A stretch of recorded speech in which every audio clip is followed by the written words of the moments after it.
Guardsman Simon Weston. Nobody knew what was going to happen when they got down there.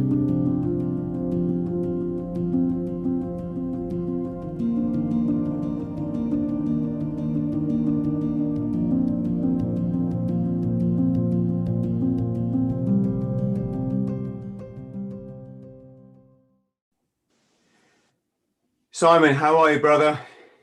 I'm all right, bit stressed, but there we go. I mean, that's because we've still got concrete floors and they're taking forever getting it sorted out, and other bits and pieces with family that go on, you know. But apart from that, I'm absolutely tickety-boo.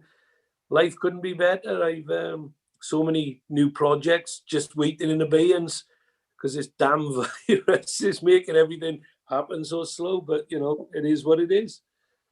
Do you have enough time for your family and everything with all your commitments, Simon? Because you are a very busy man. Well, I certainly was before the COVID thing. But yeah, you mean, the thing with family is what people don't see is when you're not working, you're back with your family, but all they see is you're working and just assume that's what you do every day, all day. But fortunately, you know, you may work for 4 days and have 3 days off. But my children are all much older now. You know, my oldest son is married with 2 children. My granddaughter's running around with my wife somewhere in the house. My daughter's upstairs trying to get her university timetable sorted out because they're supposed to send it through, but I don't think it's come through just yet. And then my other son is in Amsterdam and has just had his electric bike pinched. So he's devastated because that cost a lot of money. And yeah, it got stolen last night. So yeah, I mean, there's family problems which happen to every family, you know. Yeah. I was in Israel and Palestine not long back, and in Tel Aviv, they've got these electronic scooters. Yeah. And you just take one and you leave it anywhere you want. It's really weird. You'd go about your business, and when you finish, you just leave it on the pavement and walk off. So I was on a stag do with all my mates, and so everyone was on the piss. We just kept hopping on these scooters. The trouble is, they normally leave them when the battery goes. So you just got to pedal. So we were, you got to, you know, push with your feet. So that was, yeah, that was quite a sight. That would have been good comedy. I mean, I was out in Berlin early part of the year on a stag party, and there were loads of kids flashing around on these blinking things. But it seems to be that other people tend to do it a bit more sensibly than we do. You know, because I've nearly been knocked over by them in the town centre in Cardiff, and people on these electric bikes driving at 30 mile an hour, weaving in and out of, you know, it's a good job coronavirus is on at the minute because they would kill somebody. Because they're just so, you know, they are essentially a motorbike. They are essentially a motor scooter. And they are very fast and they're very dangerous. You hit somebody young or old or somebody frail or somebody big, you know, if they hit their head, they're dead.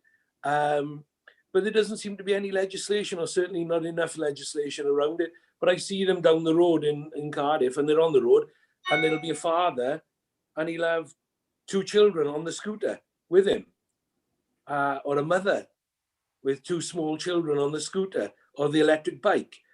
And it seems that you don't have to wear a bike helmet on a motor electric bike, yet you do on a motorbike. That sounds like Bangkok. Yeah, well, I mean, this isn't Bangkok. This is a place where you'll bang your head, you'll be dead, and if you survive, you'll go to jail. Yes. But is it not the fault of the law for not having something in place? And I'm not talking about the police. I'm talking about the law. You know, is it not the place of the law and the government, the politicians, to actually just bring in? It doesn't take any time at all. If you have something that's motorized, if it's not licensed, not insured, why is it on the road? You know, and I go with these disabled go chairs as well, you know. It shouldn't be on the road. It's a motorized vehicle. You know, if it's on the pavement, it's a different case. But these motorized scooters shouldn't be on a pavement. the disabled scooters should be, but they shouldn't be on a road, because, you know, if you don't see them, if you miss them, whatever it is, you know, then an accident can happen, you know, and it's all about being sensible and using the law to its best ability, rather than trying to bring in laws retrospectively. Let's do it now before it becomes a problem. Yes. There's more and more of these mobility aids, aren't there? And it makes you question, at what point are we going to start encouraging our young people to like actually eat healthily and get some exercise and watch a diet, and instead of the other way around, we just seem to cater to disability.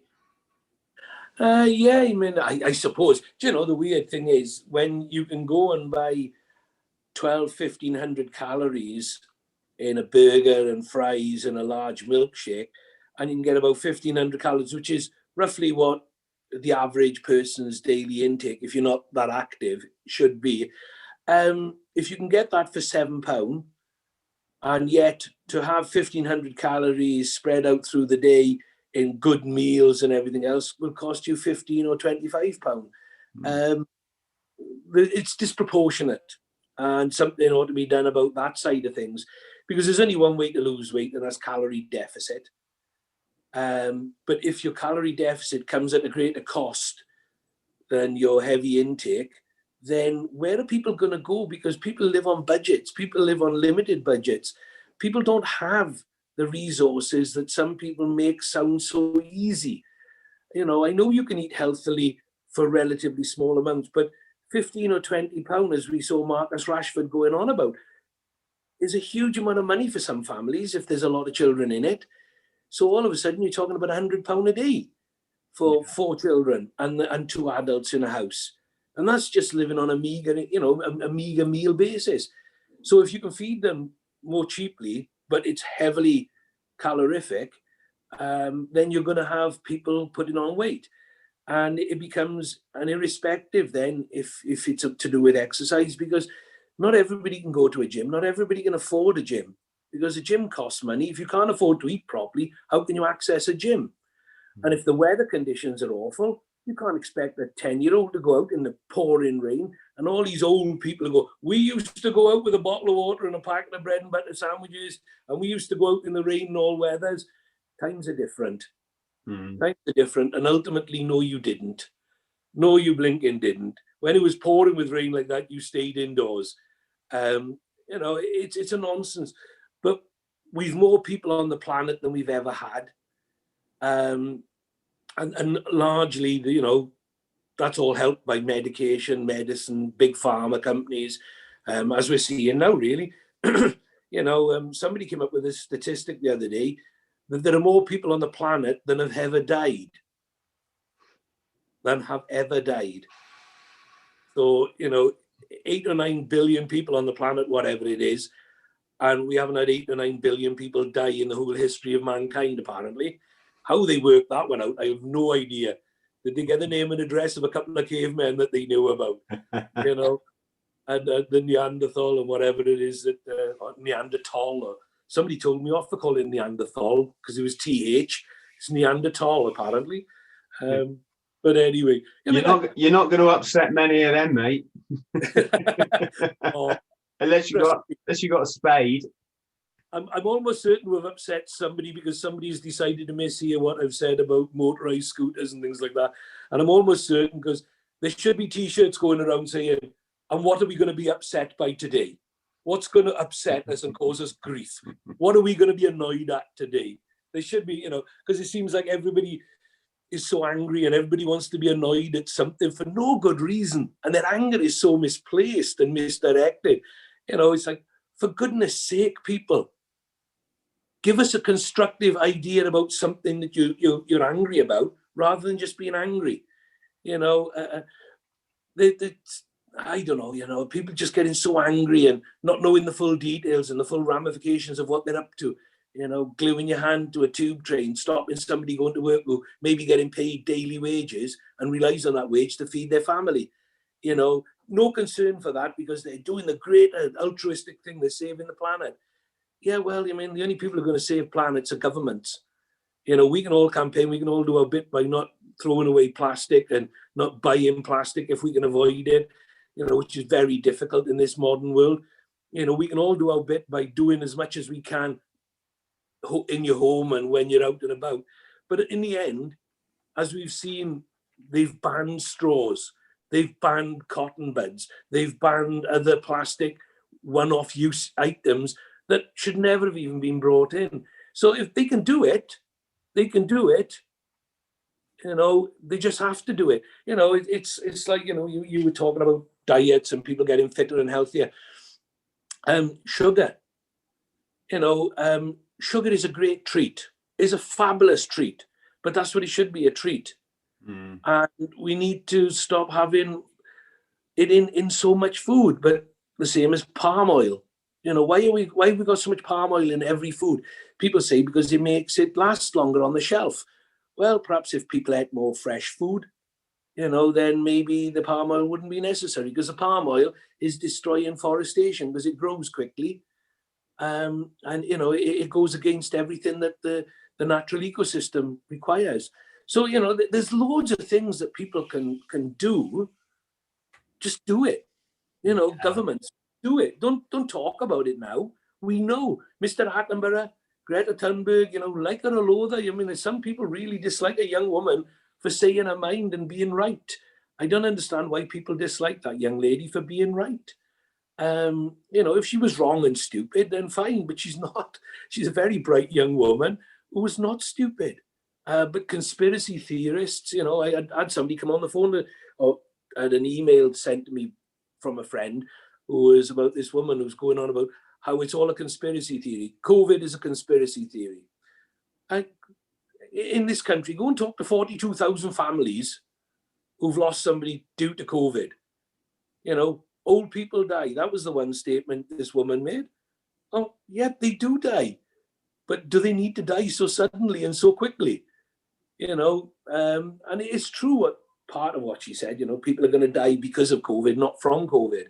But we just, you know, we have to separate things, and let's do our best to keep these people alive. You know, we've got this wonderful movement now, Black Lives Matter, which is being hijacked by different groups of people because people have different agendas, and people always will do that. People always will do that. But lives matter.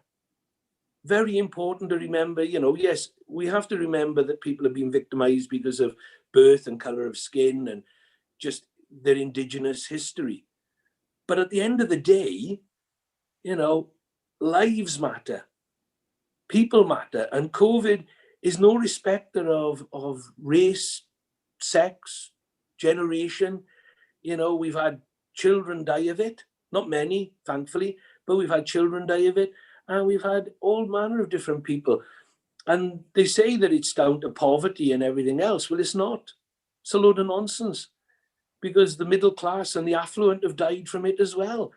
You know, I have friends who work in different parts of the NHS, and they've worked on the front line, and some of them very senior people, and they've been working with diplomats who've needed to be turned and died.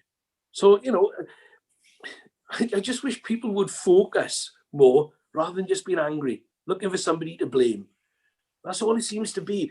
Over the last, I don't know, 10, 20 years, 30 years, whatever it's been, people, instead of looking to take responsibility themselves for themselves, have been looking for somebody to blame.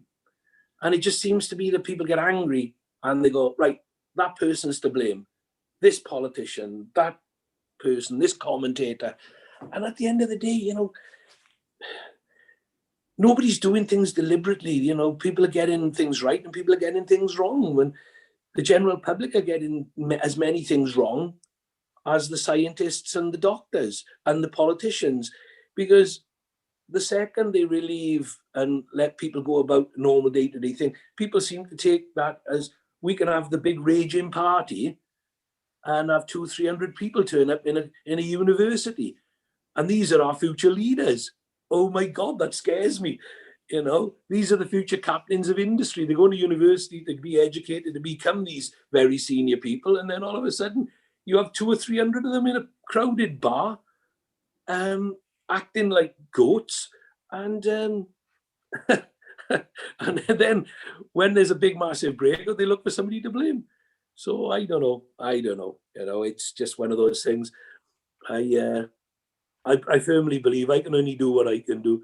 My family can only do what we can do to keep ourselves safe. And by keeping ourselves safe, we keep other people safe. And I have a company, the Weston FM Group, which has security officers and cleaners. And, for some unknown reason, people seem to look at these individuals who work in that industry as being lower than everybody else because they work in an office or they work in a factory or they work in a supermarket, but they look at security officers as being lowly. And I think, what an insult. How many people have got a qualification or had to pay for a qualification to get a job, working in a supermarket or working in an office? Most of those people don't have a certificate that they've had to go and pay for. We respect nurses because they pay for their own certificate, and they have to re-register every so often, and they have to pay for that re-registration, as do security officers. And the largest proportion of people from any profession to die has been security officers. So, the only thing we can do within our company is keep our staff safe as possible, give them the equipment and give them the COVID training so that they can help the companies we work with to make sure that they are okay. And that's what we do. We've got all our staff are COVID marshals now. All our staff are trained to the highest level that we can get them to in first aid and, within the corporate sort of sphere. And the cleaners as well, and my God, cleaners are really earning their money at this moment in time, aren't they? Yeah, they are, but goes against everything we were taught as kids, isn't it? A bit of dirt isn't going to hurt you, and we've had to put our foot down because they're slapping on this alcohol gel on 5-year-olds in school, and they're whacking it on them up to 5 times a day. And I can't talk for anyone else, but no one's doing that to my child. It's not just that it's alcohol, but the notion that we can clean our way into a better state of health. Just, we talked about the Neanderthals, our history goes back millions of years, and I'm probably a bit different to most people, Simon, because I don't watch the news. I think since those events in New York 20 years ago, I think that was a real wake-up call for a lot of us. And I think there's a corporate agenda behind everything that we're seeing in society, right? And to see the fear they're putting into the children now, there's schools now requesting the parents, when they pick their kids up, they all go masked up, not because there's any science behind it or any law, but because other parents are complaining because they're scared. Yeah. And this is, I can only speak for myself, but this is not the future that I want for my beautiful, beautiful son. I want him to have the freedom that I enjoyed across 80 countries on all 7 continents, loving, happy, smiling, accepting and being grateful. And I think because it's difficult, though. It's difficult. You're trying to, selling that agenda. I mean, I get it. Dirt is not going to hurt you, but it's not dirt that we're worried about. Dirt isn't the thing that's calling people to die of respiratory diseases. That's the difficulty we have. Yeah. My grandchildren out in the back garden, and they kick a ball, they come and help me do the gardening, they get dirty, they get muddy, and that's great, because you can wash the dirt and mud off, but they're not going to get poorly from that. But the sad thing is, this is a virus. But, people have made the point, viruses have been with us forever. Allegedly, we all have this, the makings of virus in ourselves. It's part of our biological defense mechanism, right? And there's theories that go back 200 years, and they're very let me use the word worthwhile, for want of a better word, that they completely dispute everything that we're being told at the moment. And my point isn't to sort of cause argument between people. My point is, take someone like myself, Simon, right? I've eaten mainly vegetables. So my plate, if you look at my dinner plate, I can have a bit of meat if I want, fish, whatever, some potato, but my plate is mainly green veg. And as such, I haven't been ill for 17 years, right? Bar a couple of minor times when I went off this diet and I went back to the typical, you know, steak and chips and that kind of thing, right? And so I'm highly suspicious when we've got these healthcare ministers and professionals that why are they not following what people like why are we not being asked, you know? Why is it being hidden that if you keep your body's pH, that's your acid alkaline balance, in check with how we would have been for 1 million years of evolution, and it's not just in Homo sapien, which is hundreds of thousands of years, but like we say, we're primates. We go back a real long time, and I just get upset when I see all these measures being put in place, and it's like, gosh, the answer is staring us in the face. Stop shoveling rubbish into your body. Stop living a sedentary lifestyle. Stop being poisoned by mainstream media, and let's try those things first. They're things that are sustainable and practical. But I'm not stupid, Simon. There's massive corporate interest behind everything we see in life at the minute. Just the Greta Thunberg thing, the finance behind her has been brought into question, the bodies that are pushing her forward. But I didn't really want to talk about it. I wanted to talk about you. And I'm sorry, friends at home, if I'm talking a lot. The reason I'm saying what I'm saying is an awful lot of my subscribers are, they're really upset, like the whole planet is at the minute. And I wouldn't be doing them a service if I didn't sort of mention these things. But let's talk about your amazing life, Simon. And I just want to say now, I said to you on the phone yesterday that this is one of the most honored moments in my life. I'm going to start getting upset now, you know. I saw that documentary they made about you when I was, I would have been 13, maybe, right after the Falklands. I remember you screaming in agony. And it's one thing to watch the task force go off and everyone's cheering and it's Rule Britannia and our boys are going to go and smash these RGs, right? When we saw your documentary, that showed us a side of the war. They didn't tell us this on the news, you know? Or on the recruitment posters. Yeah, this horrendous, I mean, those that made it back, the mental scars that we're only starting to sort of understand now, and the physical scars you went through. And there's one bit on your Wikipedia page where your mother was walking through the hospital and she looked at you and she turned to her friend or relative and went, "Oh, look at that poor chap." And you went, "Mum, it's me." We can't understand this, Simon, you know, someone who hasn't gone through that. It was my grandmother, it was. But no, you mean, look, it is what it is. You know, you sign up in the military and it's warts and all. But now people are far more informed than they were back then.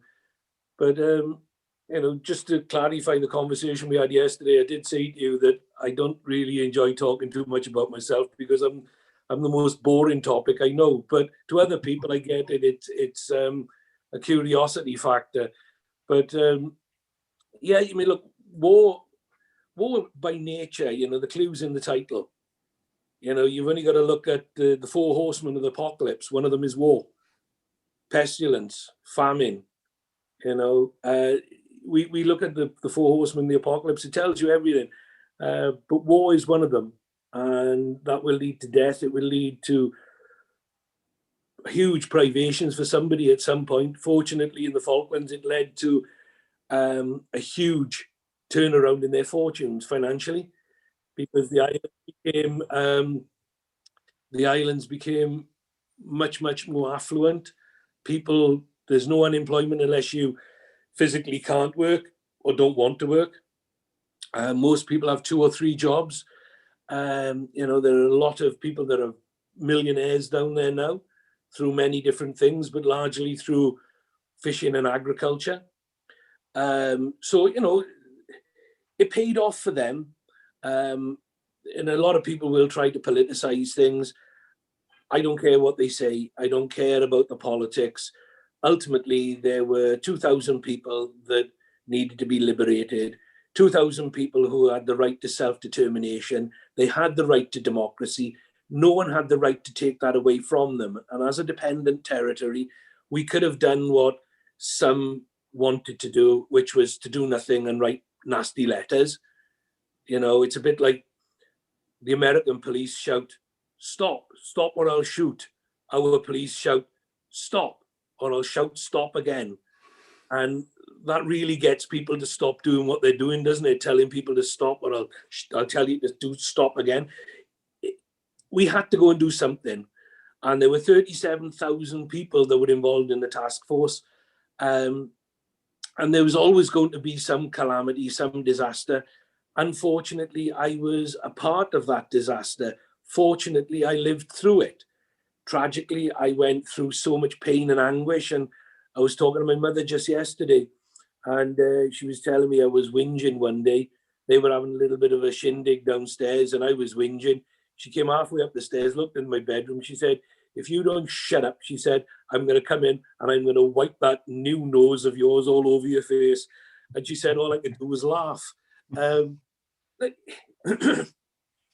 Nobody tells you about all of these different things. Nobody prepares you for all of these different things, because conflict is an unknown. The only thing we know, and we guaranteed with conflict, is that young people are going to die. And the other thing that we know is there's nothing we can do about the first thing that we know.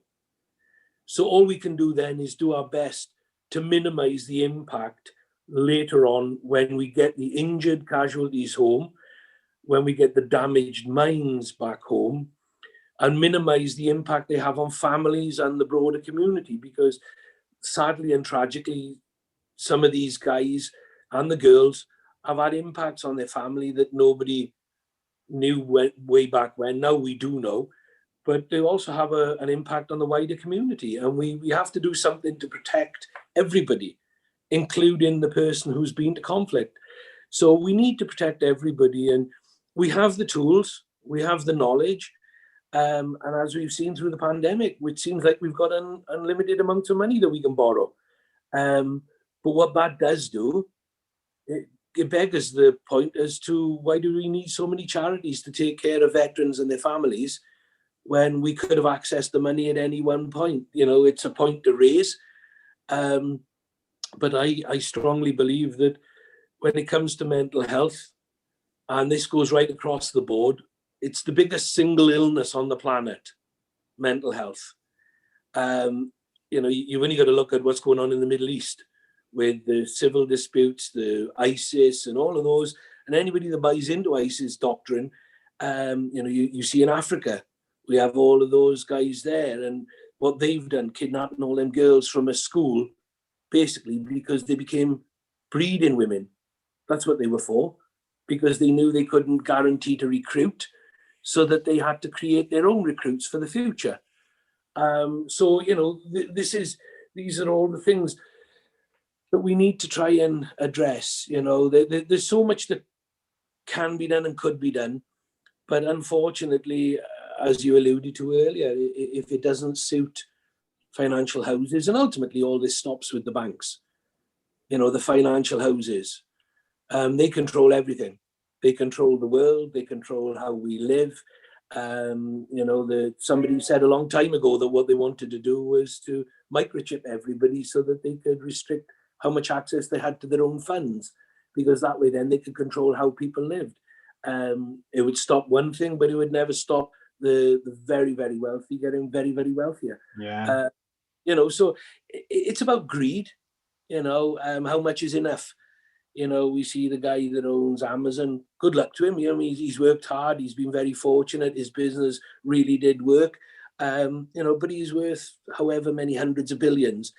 That means that if he's worth 200 billion, he could spend 2 billion a year on absolutely nothing of real worth, but be dead before he could spend it all. Exactly. And a lot of these individuals, they're born into such privilege and such wealth. They're born with enough money that you and I couldn't spend if we had 1,000 lifetimes. I wouldn't know what to spend on. I wouldn't know what. I've sat down and thought, if I won, when there was the lottery was up 110 or 140 million or whatever it was, and I thought, because I bought a ticket, and I thought, what happens if I win? I could spend £1 million a year, and I'd be dead before the money ran out. And it's sort of like, wow, that means, look, that is such powerful money. And ultimately, I don't want a big yacht. What do I want a load of sports cars for? I need one car because I've only got one bum. I can only sit in one car at a time. All the rest is just this extravagance, and yeah. The footballer who plays for Liverpool, he walks around, he's got a phone that's all the screen is shattered because he's dropped it. He drives a relatively normal car and gives a load of his money away to African children. As does, the guy Balotelli, who everybody has insulted and called a lunatic, but half of his wages he donates to African villages and children. When is enough enough? Yes. When is enough enough? Don't get me wrong, I'd like to have a penny more than I could spend. But, I don't know how much I could spend because I've never had more than I've got. So, and people sort of have this delusion about people who they see in the public eye that they get paid vast fortunes for everything they do, and how wrong you are. Only superstars get that sort of treatment. The rest of us, we're lucky if we get £150 or something to go on a television program. You get nothing virtually for being on radio shows. You might get £20 or something. But if you're fortunate enough to be Mr. Beckham, and I'm only pulling him out because he's so famous, not because of anything else, because he's an extremely nice guy, very altruistic guy, gives a huge amount to charity, does a huge amount for a lot of people that goes unseen. And he's just a very pleasant man, but he is so fortunate that everything worked out in the right way for him. But, I look at people and think, when is enough enough? When is enough? Why is it, that people seem to want to have so much more? Because they don't do so much more with it, or so much more benevolent for other people. I like the guy from Apple, not Apple, what's his name? Bill Gates. I love what he's doing with his wife and his foundation in Africa. And, they've given huge amounts to charity, but he still could spend 5 million, 10 million a year for the rest of his life and still not spend his wealth. But he has said that he's only going to give his children so much money. They're going to get 10 million or something, or 1 million or something. That's all he's going to leave them in his will. And that's all they're getting, because he doesn't want it to ruin them. So there are altruistic, benevolent people in the world who have thought about these things. But my biggest concern is, you look at all these people that have so much money that they've gained illicitly, and then they're putting it through the banks and the clearing houses and washing their money, and nobody knows where it's gone, and what's that all about? I transferred £50 to my son's girlfriend in Amsterdam, and because she wasn't on our list of contacts, it's his birthday, so we were buying him something he doesn't know he's getting, and his girlfriend bought it, but we gave her the money, and we're being checked then for international money transfers and all this business. It was 50 quid, and we know there are 50 millions going through lots of bank accounts right now as we're speaking that has been gained illegally. So I don't know, it's, when is enough enough? When is enough enough? Exactly. And once you find paradise in your head, friends at home, you don't need all that money, because people trying to accumulate all this wealth think that it's going to get them to paradise, but paradise is in your head. And I know you must have found that, Simon, on your journey. I have found friendship, love and kindness to be far more rewarding. I live a very happy life. I really do. And I find friendship and love far, far more rewarding. There's nothing I like more than sitting down listening to music or reading a good book, sitting with friends, going to the office and chatting to the staff. I enjoy all of that, because the conversations that I'm not getting when I'm at home. They're different people, different voices, different thought processes, and I enjoy all of that. I do enjoy all of that. You're quite right. The happiness that you have is in your own head. It's between your 2 ears. It's the top 2 inches, whatever you want to say. But if you keep reading the papers and you keep looking at the media on your phone or on your iPad, and you keep reading and they're telling you how rich this one person is or how fabulously wealthy those people are, and it's almost like telling you to doubt yourself, to feel a failure because you haven't achieved this, you haven't done this. And it's like, how dare you? How dare you compare my life to those lives? There was a beautiful young Japanese actress. I can't think of her name. I've never seen her before. Programs she's been involved in, films she's done, I've never watched. But I saw the pictures of her. She's a beautiful girl, beautiful smile. And she had all the endorsements, all the advertising contracts. She was 40, 41, something like that. 2 beautiful children, husband, and she killed herself. Yeah. She had all the trappings of wealth that all these young people perceive they're going to get. And what do? They pick up their phone and they're giving it all the trout pout. There's young girls of 14, 15 have had more plastic surgery than I've had, and their lips are out here and they look like they've been stung or kissed a bumblebee. You think to yourself, what is it you think you're achieving? And by reading all the media about all these, this actress is, look at the beautiful figure she has now. So you're telling us and you're telling her that she looked like something else, and she was worthy of attraction and beauty and that respect. The way that it's being turned, it's all for the beauty industry, for all the cosmetic industry. God, the amount of money people spend on magazines on how to stay slim. It's a simple philosophy: calorie deficit. And the biggest weight you need to lift to lose weight is the one you sit on off the couch.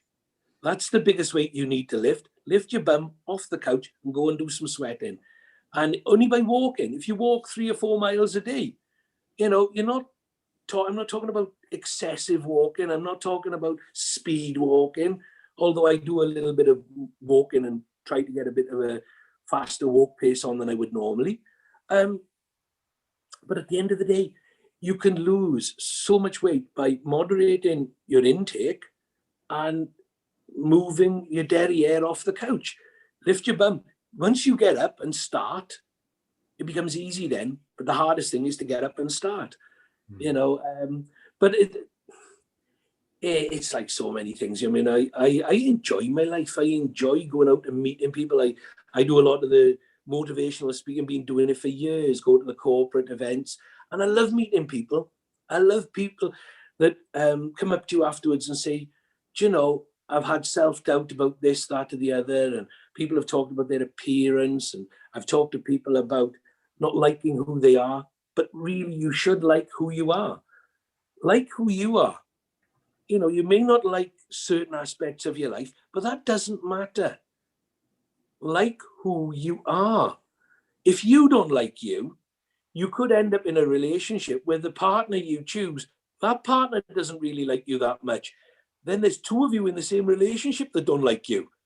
Oh my God, at least start off at 50% of benefit to you. Like who you are. You know, none of us are perfect. None of us are excellent at things. The way I look at it is nobody in life is better than me. There are plenty of people in this world that are better at things than me. There's people who can run faster, jump higher, do mathematics better, retain information far longer, know history more, understand science and physics, and understand certain aspects of life far, far better than I. But at the end of the day, it doesn't make them better than me. It just makes them better at things than me. So I walk into a room and I don't care if people don't like my appearance. If they don't like it, there's the door, you can leave. I'm not going anywhere. I've been asked to be here. I don't just push my way in. I don't try and force my way into other people's company. I'm not that kind of guy. But at the end of the day, wherever I go, whatever I do, I'm going to like me. And if other people have a problem with that, then that's their problem. It really is. But like who you are, enjoy the moments of joy you have, because life is about drudgery. In between the highs and the lows, the excitement and the huge highs and the huge lows, there's great tranches of drudgery, of where you just talk about things, you chat about things, you have a cup of tea, you enjoy that, but you know what, it's just normal. But then you can have a biscuit or a sandwich. Enjoy that, because there are people in the world who can't. So you're actually, you know, you're living the dream. You just got to change your philosophy on things, change your outlook on things. Sometimes, just sometimes, we have these huge highs, and that's, you know, weddings, children being born, winning a foot race at the age of 55, I don't know, your children succeeding, meeting somebody they fall in love with, having grandchildren in your life that you adore. You know, there are highs, but there are lows, and there will always be extreme lows. But in the middle of it all, it's drudgery. It's normal life. So don't beat yourself up if you're not feeling ultra elated all the time. Nobody ever does. Nobody ever does. And, you know, and I don't care who you are. Even the greatest comedians, you know, the song, The Tears of a Clown, that's all about somebody who's loved by everybody, but doesn't see it.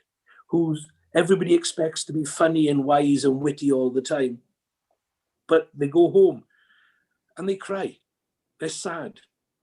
And I've known lots of comedians who have been like that. You know, they're happy out on stage, but afterwards they go back and no, it's not the same. So don't live with that feeling that you've got to be, yay, look at me, I'm the best in the world, I'm buzzing. No, you're not. Nobody ever is, nobody can. If you walk down this high street every day and you're smiling at everybody, before long, somebody with a butterfly net is going to come and take you away. Because there is nobody in the world that is that content or happy. You can be content, you can be happy. You just don't have to force it and try and make everybody else see it. You know, it's crazy. You're defeating yourself, because you can only keep that up for so long and you become exhausted. You can become exhausted. You know, there are little things that make me happy. Little things. Oh, why do I need massive things? I remember one of the greatest feelings in the world was my mother. She'd had a massive heart attack. That wasn't the point that made me happy, by the way. What made me happy was the fact that she had surgery and it was a raging success. But it took nearly 2 years to get her back to herself. And now she's firing on all cylinders. But the feeling of joy of being able to take your mother out, go with your mother shopping, and she wasn't at risk of catching a cold and it hurting her. Much like it is today, I saw my mother and I can't go anywhere with her. I couldn't even give her a hug, because she's scared of catching COVID, albeit that we think she's already had it. But the fact of the matter is she's frightened. And that's the scary thing about all this, there always seems to be huge negativity around it all, not enough positivity. Yeah. And that's scaring people from going out or living their lives. And that concerns me greatly. It seems that we're being controlled by fear rather than, but I suppose with people's attitude to it, and, you see the ambivalent attitude that a lot of people who have been told they're not susceptible to this virus are taking. Well, they may not die from it, but they can certainly spread it. In a Welsh hospital just recently, 8 people died and 82 people contracted coronavirus. They can trace at least 32 people to one patient who went in for some reason and was asymptomatic. So unbeknownst and totally innocently, that person spread it. And we don't know how many, they didn't announce how many died from that contact. But, it's a terrible thing if that person actually has to live with the knowledge that they spread something that they didn't even know they had. So what we just need is people to be more responsible and more sensible with it, and just be more patient. I know it's frustrating for everybody. My work has been wiped off the planet with my motivational speaking, and unfortunately, that's just the way it is. It's not something I want. It's affecting my whole family. But at the end of the day, if it means keeping people safe, then keeping people safe is far more important, because each and every person who's watching this, they're valuable. Their whole lives and their whole family's lives are valuable. They're important. They're all important people. People have VIP lists and all the rest of it. The world's full of VIPs. Unfortunately, a lot of people don't see themselves as that. But those of us who do take this with a degree of seriousness about, keep the social distancing. Let's try not to spread it. Let's children be children, for goodness sake. If everything we're told is absolutely true, then let children run around with it. They'll grow stronger and they'll be more immune to it as they get older. But, it really is, though, people just need to be sensible. Play the game. Play the game. Simon, I got to ask you, what was worse, getting blown up or not being a Royal Marine?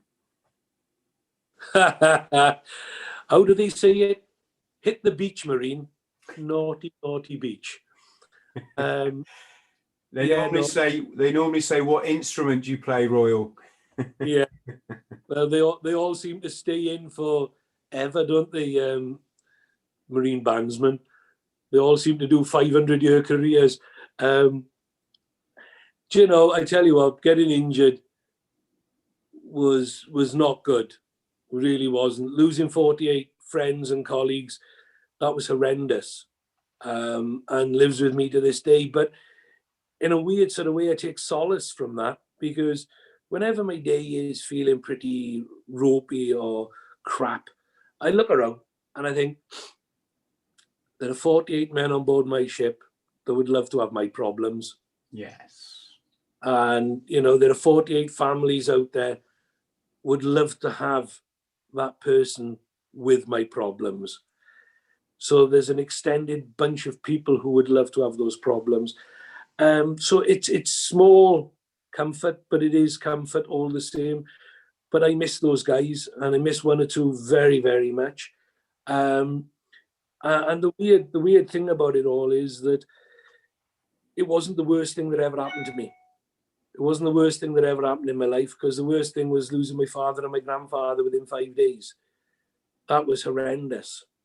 Because you didn't even have a chance to grieve for one when you were starting to grieve for the other.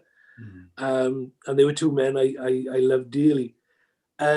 So, you know, those were the worst things.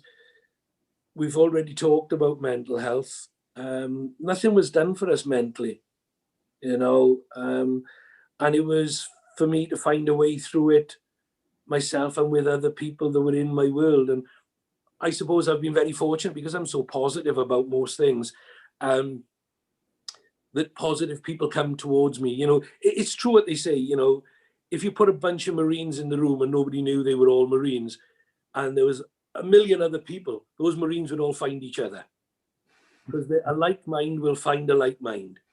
And if you put a thousand paratroopers in a room, this is what they say, and it's true, by the way. If you don't know they're paratroopers, give them 5 minutes, you soon will, because they aren't shy. You can tell the Marines, because they're the ones all wearing women's dresses. Well, there is that to it as well. Yeah, slingback wellies. You know, we won't go into that too much. You know, but it's like, I mean, the war was what it was. You know, in many ways, it brought the Marines back to public attention. It certainly brought the paras back to public attention, and even the Guards. You know, the weird thing is, what I've discovered is, with all the training that people go through, when it comes down to it, everybody's as good as everybody else. Whether you go through the extreme harshness of military training, as the Marines, the paras, and the Guards to a certain extent do, the fact of the matter is, you look at the Scottish regiments, the Anglians, you look at the Yorkshire Regiment, you look at all the Green Jacket, the light infantry regiments, they all are as good as each other. They all, when it comes to a firefight, have covered themselves in extreme glory. Go back to the Falklands, and the Royal Welsh Fusiliers won the most medals, gallantry medals, in one day since the Second World War. And how many people had ever heard of the Royal Welsh Fusiliers until they were being disbanded and being subsumed into the Royal Welsh Regiment? So, you know, you look at all of these things. Regimental rivalry is a great thing. Corps, regiment, service rivalry is a brilliant thing. And the reason being is because we all think we're the best. You know, the difference is, between everybody else and the Guards, we know we're the best. So, you know, it doesn't really matter. And anyway, the Marines are only floating guardsmen. You came from the Coldstream Guards. They were the first floating Marines, floating soldiers. So the Guards are still on top. But at the end of the day, it's rivalry, and it's good. It's good to have, and I love it. I love the banter.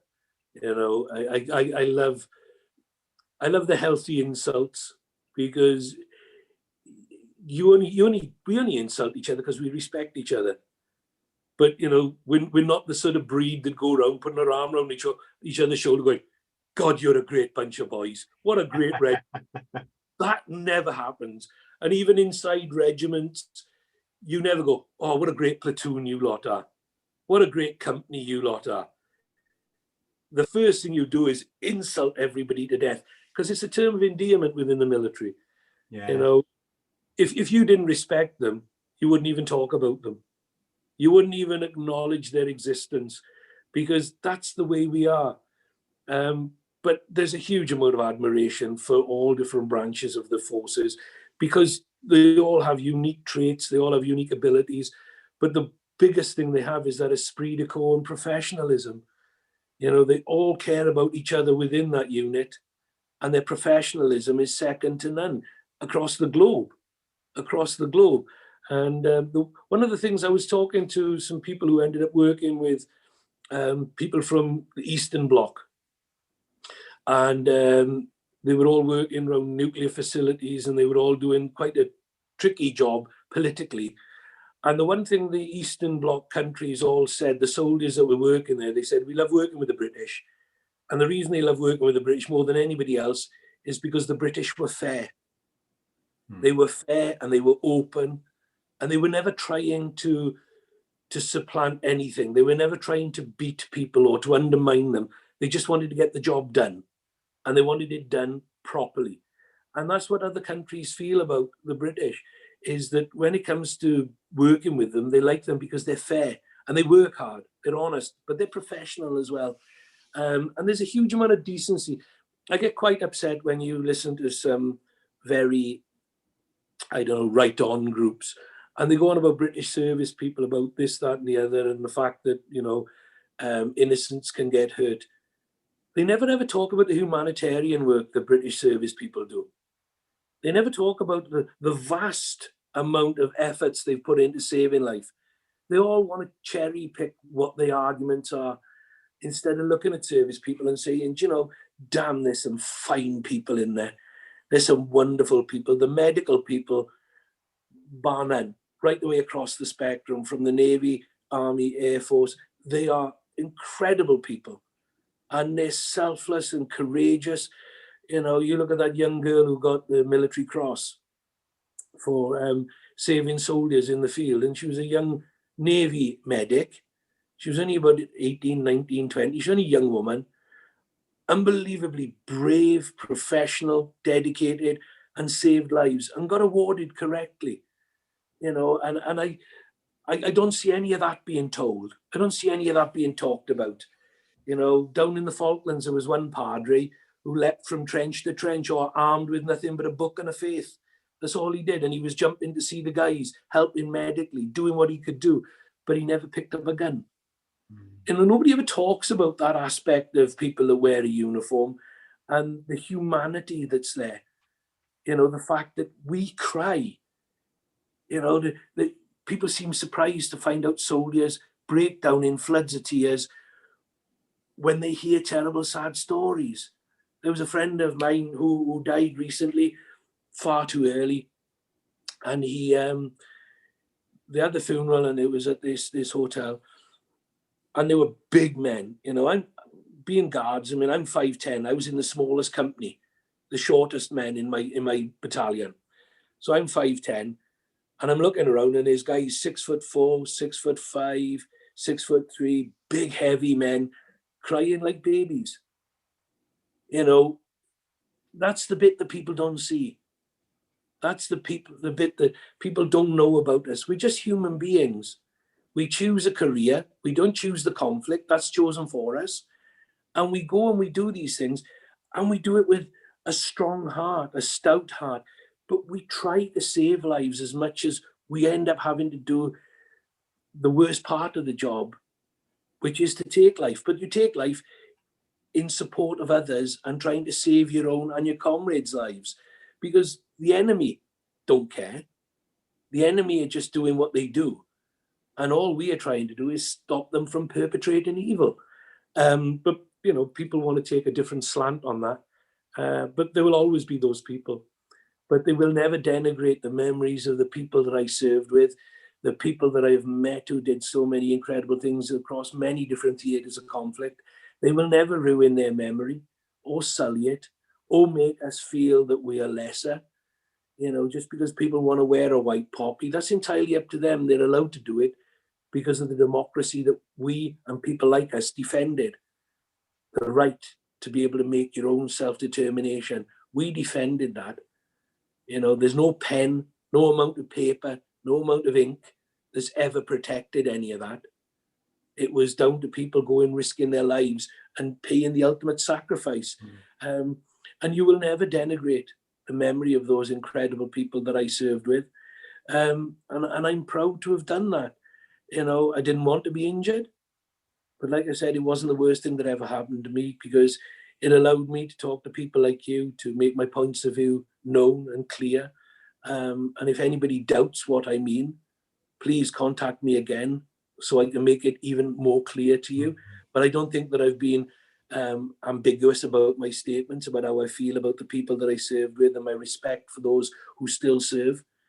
You know, different breed today, but every bit as professional, if not probably more professional in many ways, because of the equipment they use and the training they get, which is superior to the one that we had when we went. But courage, you know, as somebody said on a T-shirt, fear is a reaction, courage is a choice.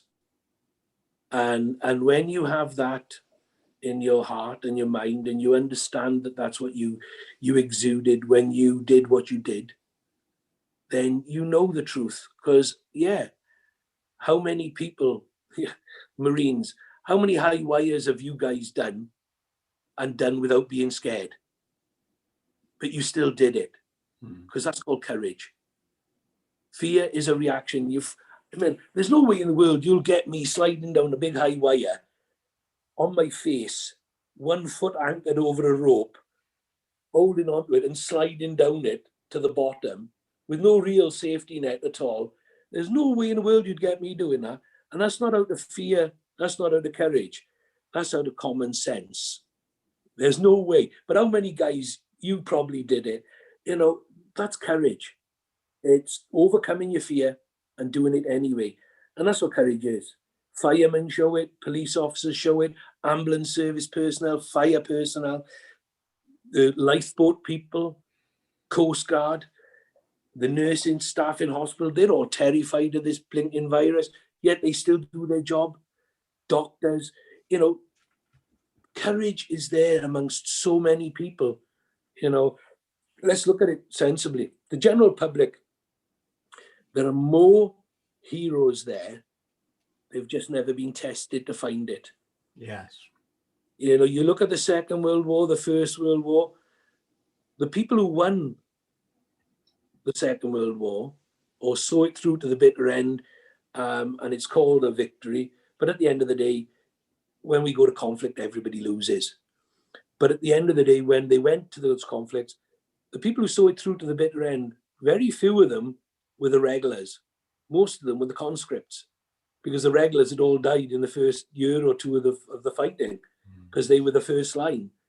But everybody else after that, they were the conscripts. They were the people who volunteered afterwards, who were teachers, bakers, butchers, candlestick makers. You know, they were the ordinary people of life. And there were many, many women who fought in the resistance, who were very, very well trained. Some were betrayed as a trade-off.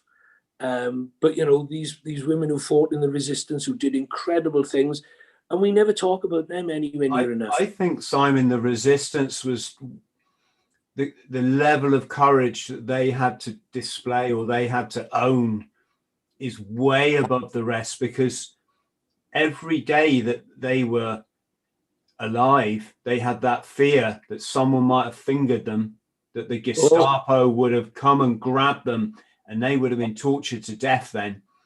And it was quite likely. I mean, if you're living in a small village and you're resistance, you only need one person to shop you. And there's, as we said before, there's too many cowards in the world. Yeah, they and the Norwegians that came to this country, trained as commandos, and then got parachuted back behind enemy lines, and our commandos, knowing that there's quite a big chance they're not coming back.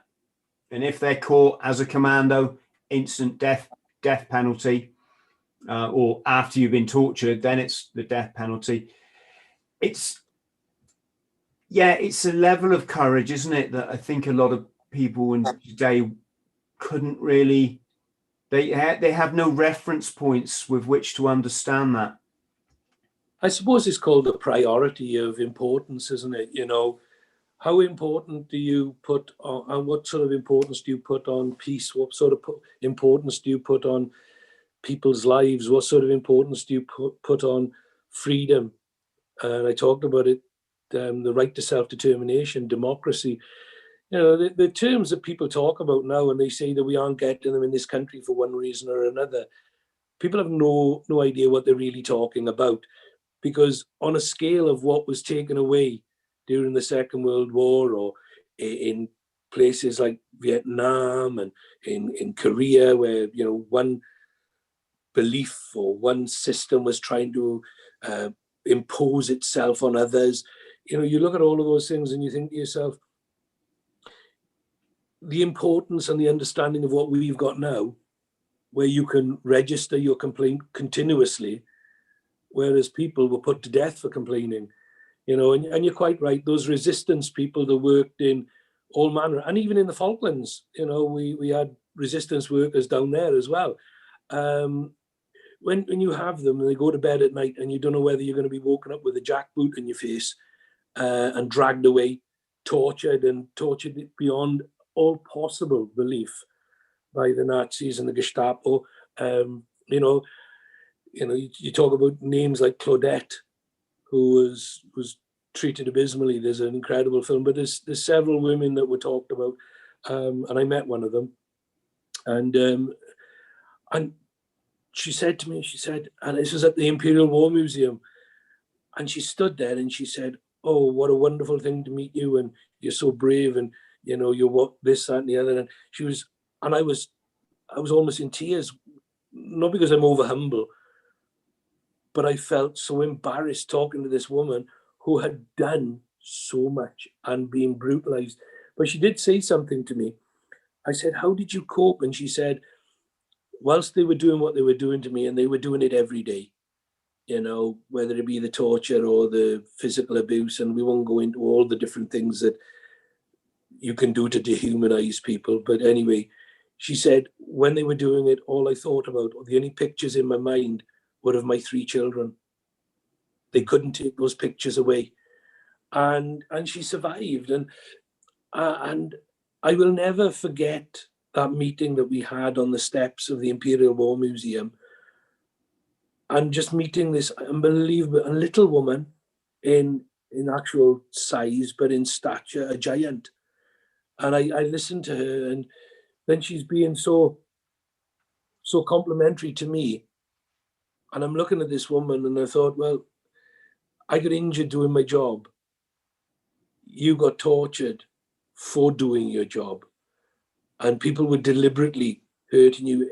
And yet she had that calm about her, you know, whether it was forgiveness. She never said she forgave anybody. But it was just, it was massive, you know, and moments like that change your life. And if they don't, you know, maybe you're missing the point. Mm. And I've met some incredible people. I know the two Johns from Tornado Down, from the first Gulf War. Yeah. And to listen to those two guys talk, you know, the two very, very different characters, but 2 exceptional characters all the same, you know. Sorry, I'm just looking because their book is on my shelf over there somewhere. Oh, yeah. There it is. Yeah, John Peters and John Nichol, isn't it? Yeah, they're both friends of mine now. We met each other after it all, obviously. But you listen to the stories they tell about the torture they went through and underwent, you know, and then cowering under a desk when our bombs were falling around that place. You know, you had all these, we were bombing the police station they were held in. And they didn't know whether they would live or die. And how the 2 of them have come out of it as balanced as they have, it beggars belief. But 2 incredible men. Simon, it beggars belief having to eject from a bloody fighter, from a bomber jet. Right? They didn't. They crash landed. And did they? Yeah, they jumped out. They were on land. And as they tell it, how true it is, I don't know, but they pulled the ripcord on a dinghy. They inflated in the middle of a desert. And John Nichol was telling me that John Peters, because obviously when they eject, they have a knife and a pistol. That's all they have. And he said John Peters pulled a pistol as these Iraqis with AK-47s, which were eating up the sand around them with open fire, 7.62 rounds everywhere, which would take the arm off you. they're shooting away. And John Peters, he said, he pulled out a 9mm pistol. He said, if you don't put that away, he said, I'll shoot you myself.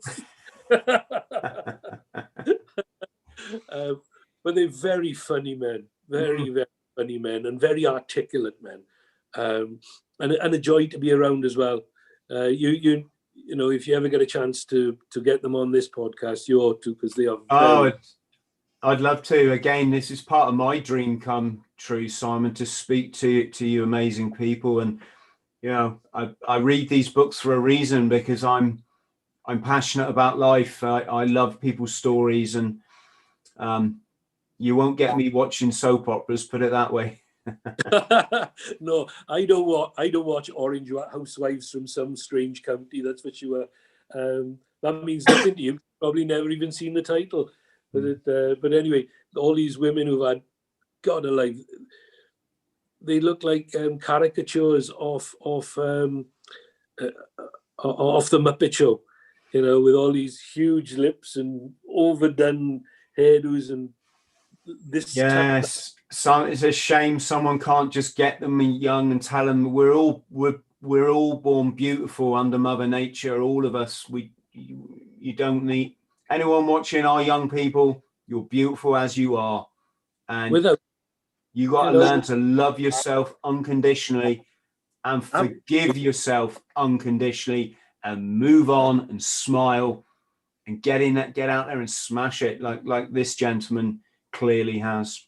Do you know, there's a thing in life, go out there, work hard, chase your dreams, but along the road, don't forget to be happy and enjoy yourself. You know, I grew up, I wore glasses as a kid. I have to have them now to read or to do things like this. But then again, I'm 59. But I was always a heavy child, and now I'm still slightly overweight, but I work hard at keeping fit. And, you know, I go to the gym 3 times a week. I get out on the road walking as much as I can. So I'm relatively fit. But at the end of the day, when all things go wrong, smile. Because there's no point in going overboard and getting so wound up. Because when big things happen, you can't stop it. Big things are going to happen. Like this terrible pandemic that's going on right now. Lots of lovely people, innocent people, sweet people are passing away. Lots of other people are being left with long-term problems because of it, respiratory problems and other things. But the same with asthma, people are born with, the same with the flu, 10,000 people a year die with the flu. There's all sorts of terrible things out there. So whatever there is, the big things, whether they be viruses or whether they be wars or whatever, we're not going to stop them. We're not, because whatever the reason they happen. So whilst you're out there fighting to enjoy your life and everything else, do stop and enjoy yourself. Be happy. Learn to smile.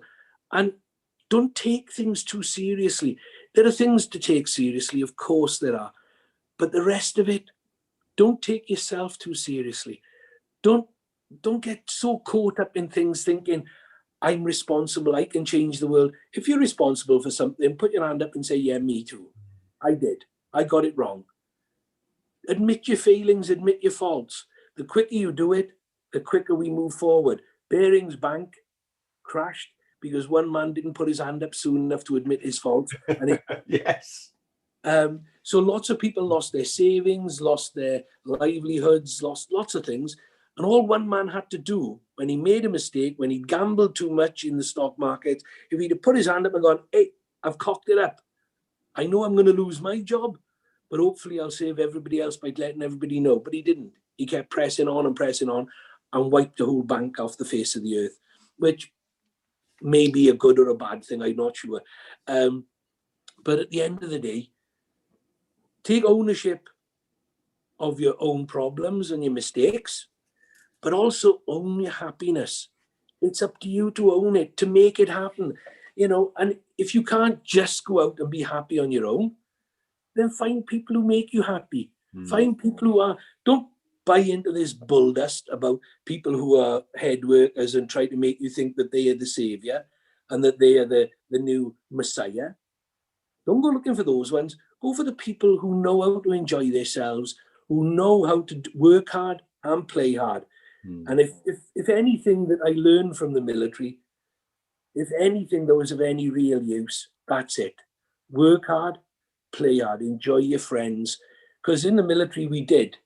And one of the big things with that is you didn't know how long you had your friends or how long they had you. Yeah. So you can go out and have a great time. Don't take drugs, because drugs is a temporary fix to a long-term problem. And ultimately you become addicted and you become a slave to the narcotics. The same with alcohol. You can enjoy a glass with family and friends. You can enjoy a glass with a meal. But don't become a slave to it, because it will beat you. You can't beat it. Nobody beats drugs or alcohol.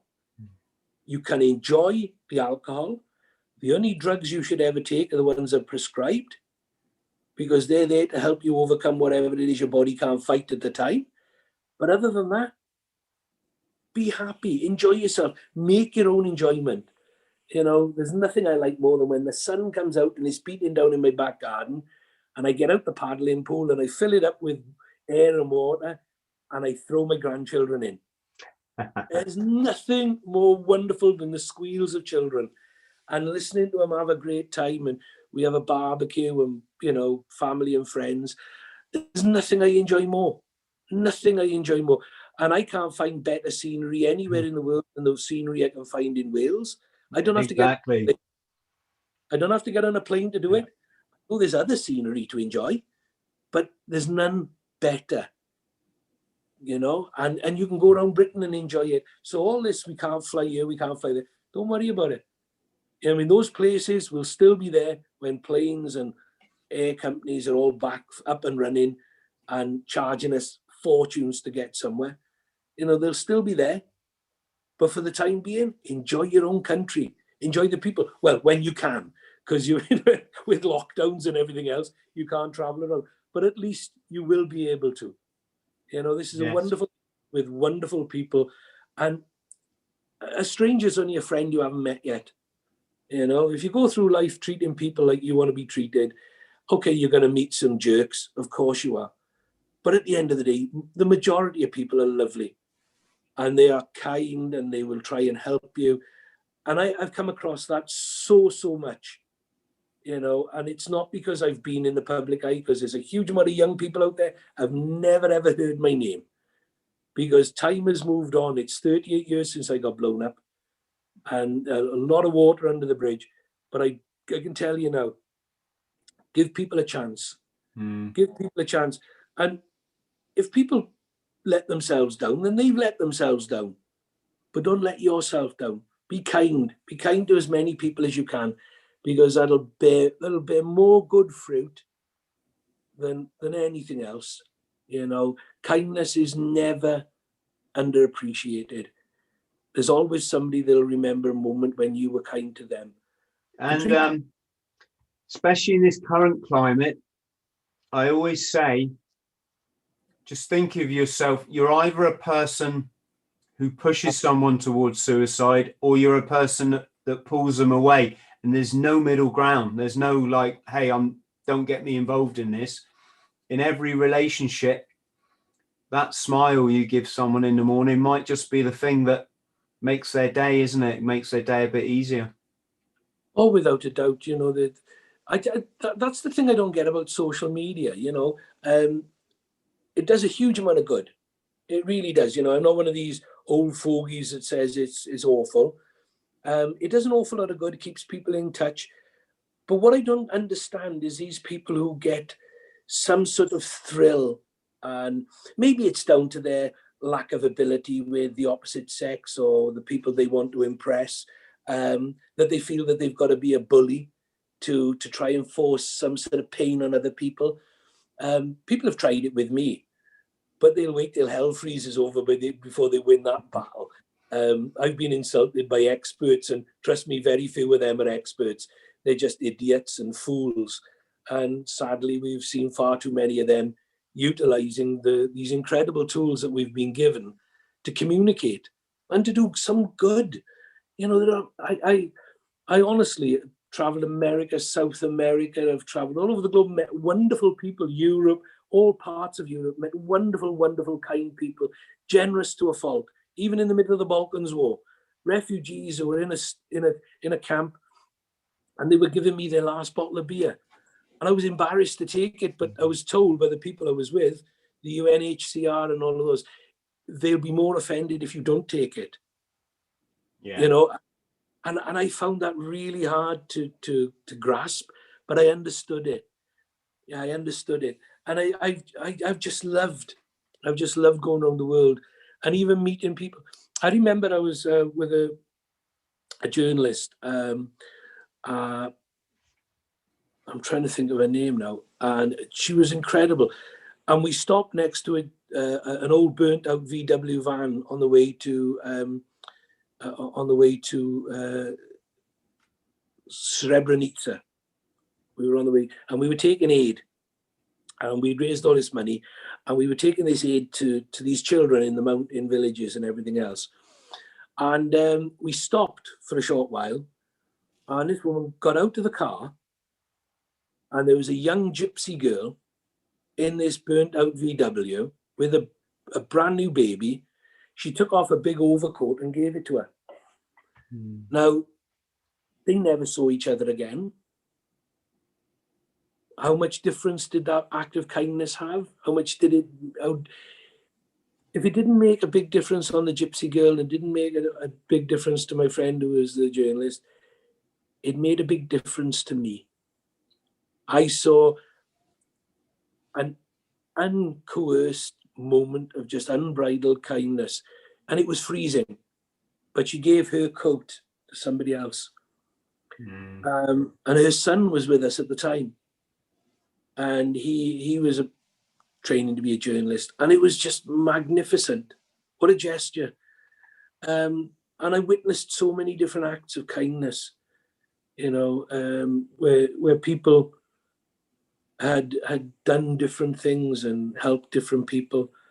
You know, it's far too big a story to go into. I haven't got time right now, but it's a story I'd love to tell people, that from the beginning to the end, you know, of what it was like. And in the hotel, when we were in the hotel, and all these mullahs and all their armed bodyguard came in, you know, they were having a big powwow in the hotel. And then later on that night, the hotel we were in got shelled. Which again was scary, but was funny. You know, it just had maybe just a certain type of mentality that finds things funny. And I sort of kind of found that funny. I was laughing on top of the ship when I got blown up, because of what people were saying and the things people were doing. And I just found it really funny. You know, I was the worst injured, and I'm sitting there, and I'm obviously, at that moment in time, I wasn't dying, but it was the beginning of me dying. And I was really, really unwell. But people just were doing stupid things and saying silly things. And it just got me giggling. And I suppose you're either that mentality, and I suspect you remember people, and when times got tough and in your training and different times, when you were out doing your jobs and whatever, and it's cold and it's wet and it's hard and you're thirsty, you're hungry, you're sweating, you're freezing, whatever it is you're doing, and somebody says or does something, and you have this overarching urge to just belly laugh, and you laugh so much that the back behind your ears starts to ache, and there's nothing you can do. You can't suppress it, and you're trying to be tactical or whatever else, and you're just laughing. But it was like that on top of the ship. I started to laugh and I couldn't stop. And it wasn't because of being injured. It wasn't this adrenaline or anything. It was funny. And the things people were saying and doing, you know, and I just found some things funny. And that's just the way I am. Just the way I am. Simon, are you all right to chat for a bit? Have you got to get on? I don't want to. No, I'm fine. I'm fine. Can I ask you a favour in that case? When you're doing your public speaking, you must tell a few jokes, I'm guessing. No, I don't really tell jokes. I tell stories. I don't tell jokes. Could you just tell our audience a little story? Because I've got to go and punch a bear and I'll be right back. Okay, well, you better be quick. Yeah, the one little story is a story that goes from on top of the ship, and I'm looking down this big long line of burnt faces and people that look really, really bad, blisters and skin hanging off them because they've been burnt, which is a horrible picture to see, and people smouldering because the clothes have been on fire. And so all these charcoal faces and burnt faces, and I look along and there's one face that's white and it's not burnt at all. And I said to him, "Oh, what's happened to you, boy?" And he said, "Oh, Squeaky," because that's what he used to call me in the Welsh Guards, Squeaky. He said, "Oh, Squeaky, that's the end of our war." I said, "Why, what's happened to you?" He said, "Well, I was in the wardroom," which is like the officers' mess for those who aren't initiated into the military parlances. I was in the wardroom and we were watching blue movies, mucky movies. And when the bomb hit, a picture fell off the wall and the corner stuck in the top of his head and he had to have 4 stitches. And the dull sod thought his war was over for 4 stitches. Well, I started to laugh. And it just one of those moments, and you can't replace or repeat those moments. It's just one of those moments that happens. And it just made me laugh. And a lovely, lovely man. A lovely, lovely man, and a guy I've always liked and I've always had a great deal of time for. But so yeah, he never got really injured. Just when the bomb hit, he was watching blue movies and a picture fell off the wall, stuck on the top of his head. He thought his war was done, and it just started me laughing. And then other things happened, and that started me laughing, and I pretty much have never stopped. I've had my sad moments, as Chris has alluded to, about the moment I was screaming when I got back, but that was because they were taking me off a stretcher and I'd been on the dressings for the best part of 48, 72 hours, something like that. And they'd all adhered to me, all the foam had adhered to my body. And when they moved me, obviously it hurt. And I only weighed 8 stone. I was 18 and a half when I was in the army because I played rugby. And I was a prop forward. And the next thing you know, they're moving an 8 stone guy about after 3.5 weeks. But I was just in shock, in pain. And it took 3.5 weeks to get us home from the Falklands after being injured because they thought I was going to die and it wasn't any point in moving me. And they thought if they did move me, I was definitely going to die. But if I'd have stayed down there, I probably would, and waited till the ship came home, I would have died anyway. So it was difficult. It was difficult, a very difficult time. Simon, how, if I may ask, how has it been? Because I'm aware, having been through the same situation myself, albeit on a lesser scale, and by that I'm referring to the fact that my best friend drowned when we were on holiday together, and how was it for you having to negotiate those relationships of the families of the 48? I mean, I'm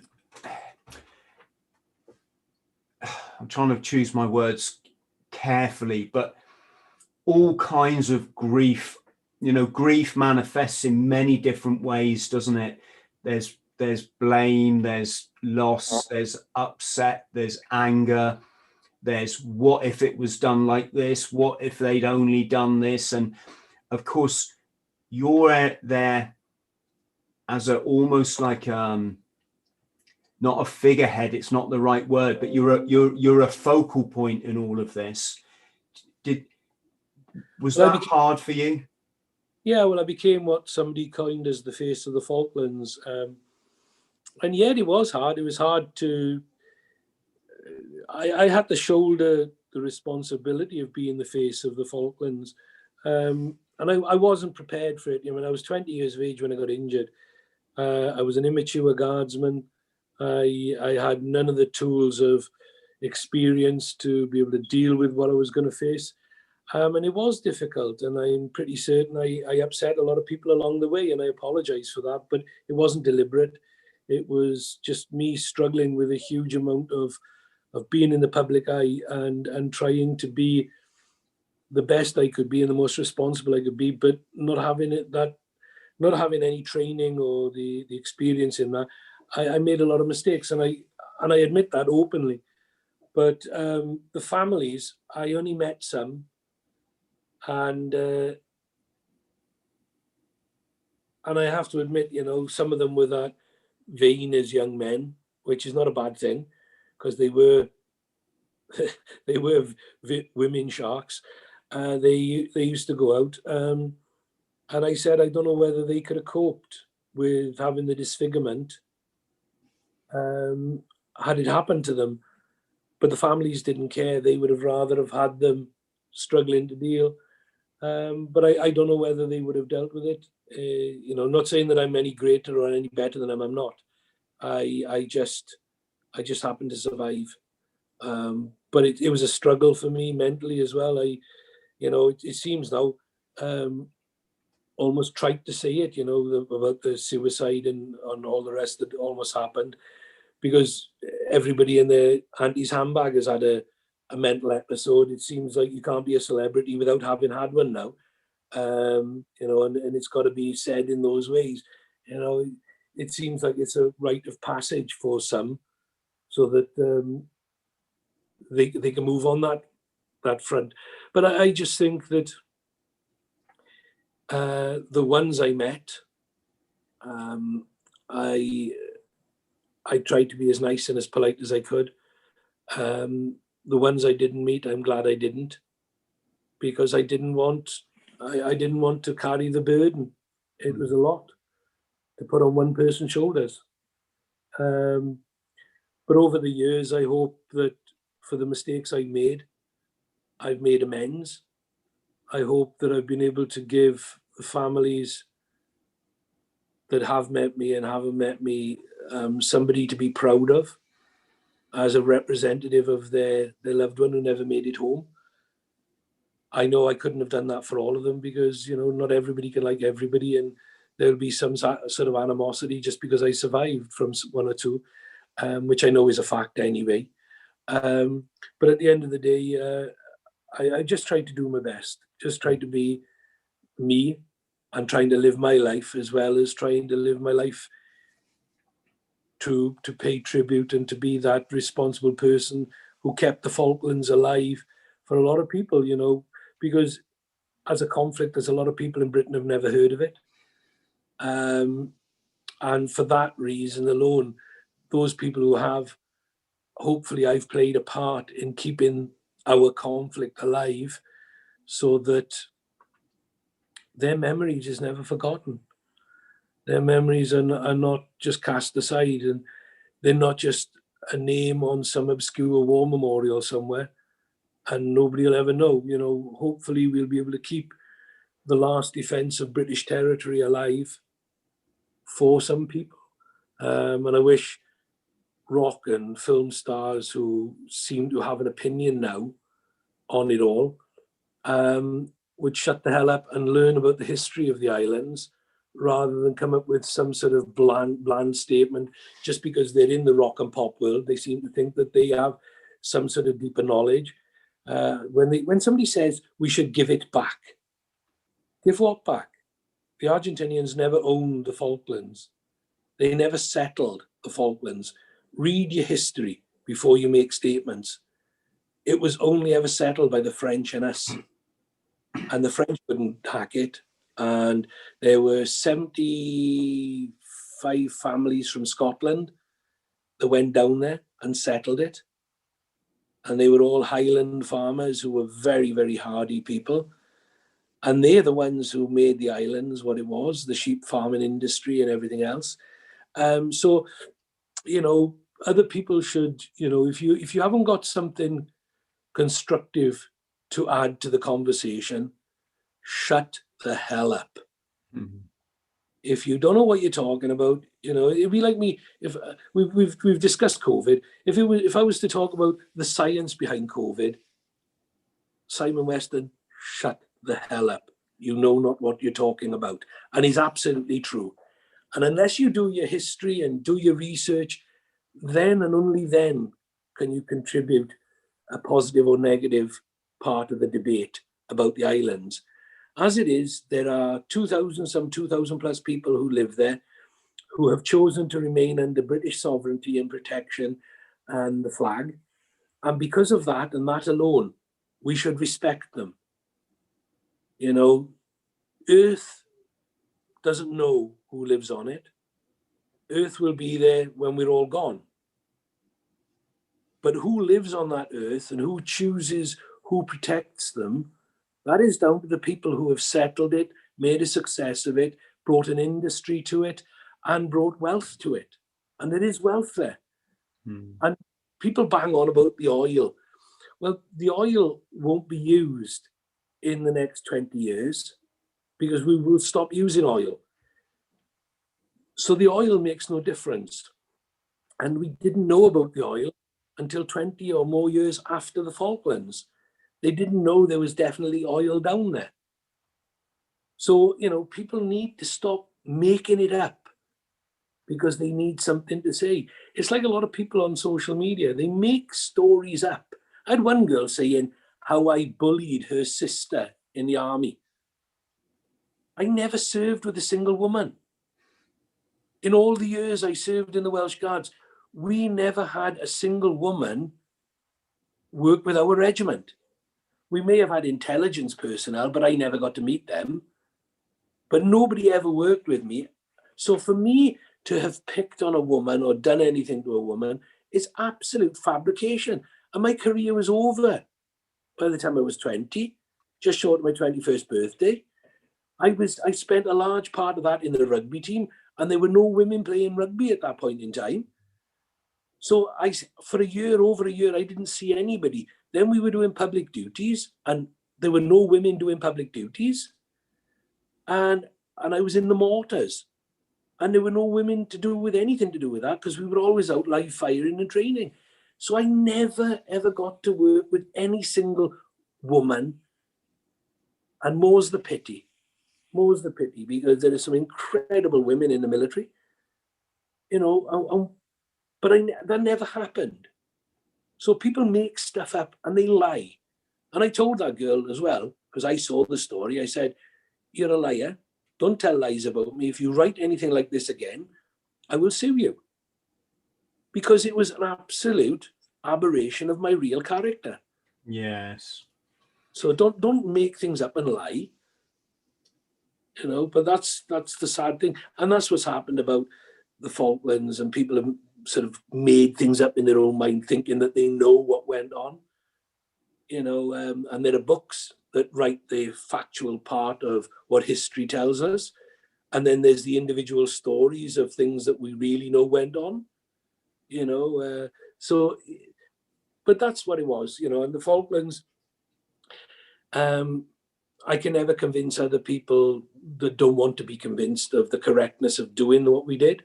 People want to take political standpoints about Mrs. Thatcher. At the end of the day, she didn't invade the islands. She didn't make the Argentinians invade the islands. The Argentinians did it. Galtieri was an alcoholic wife beater, which is fact. That is documented. He had raging inflation in his own country, and I'm breaking it down simply for anybody that wants to listen.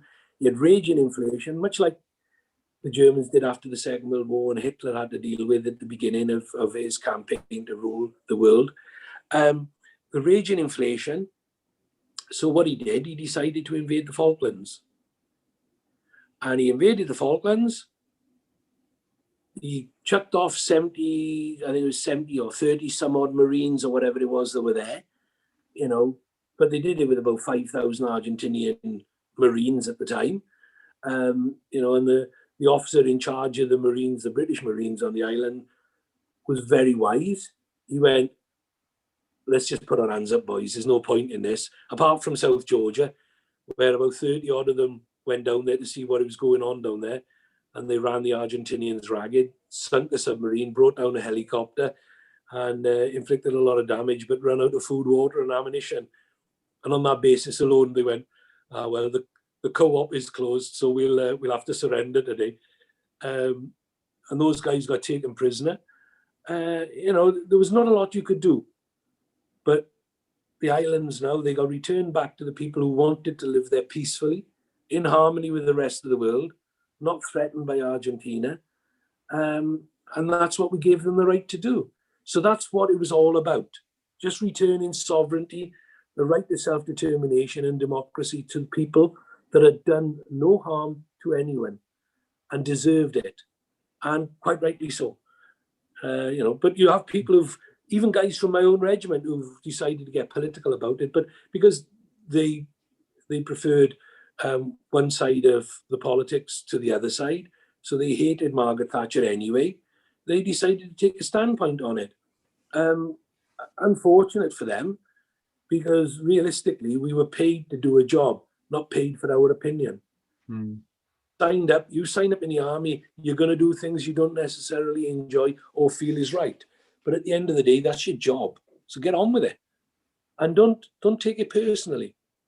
You know, much like the crisis we're in now, if people calm down and stop taking it so personally, just try their best. I know it's difficult in very harsh circumstances because people are losing their jobs, people are struggling financially, people are struggling emotionally. But if they can, if it's at all possible, try not to take it personally. It's not, you know, and we can't hurry it up and make it move quicker by eating too many oranges or doing whatever. We can't change what's going to happen. So the best thing we can all do is try and be as patient as we possibly can, be as tolerant with each other as we possibly can, and love each other. And hopefully we'll get through it far, far quicker and far, far more simply. But I don't know, there's so many conspiracy theories going on. I do have to ask the question, though, how can it start in one place and only one city got affected by it when you've got a population of about 2 billion people, and yet the rest of the world, it seems to have taken a far, far greater hold.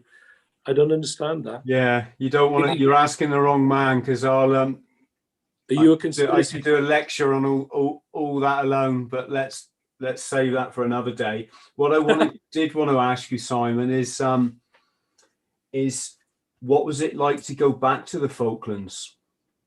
It was pretty cool, apart from the abuse I got from some of the young women down there.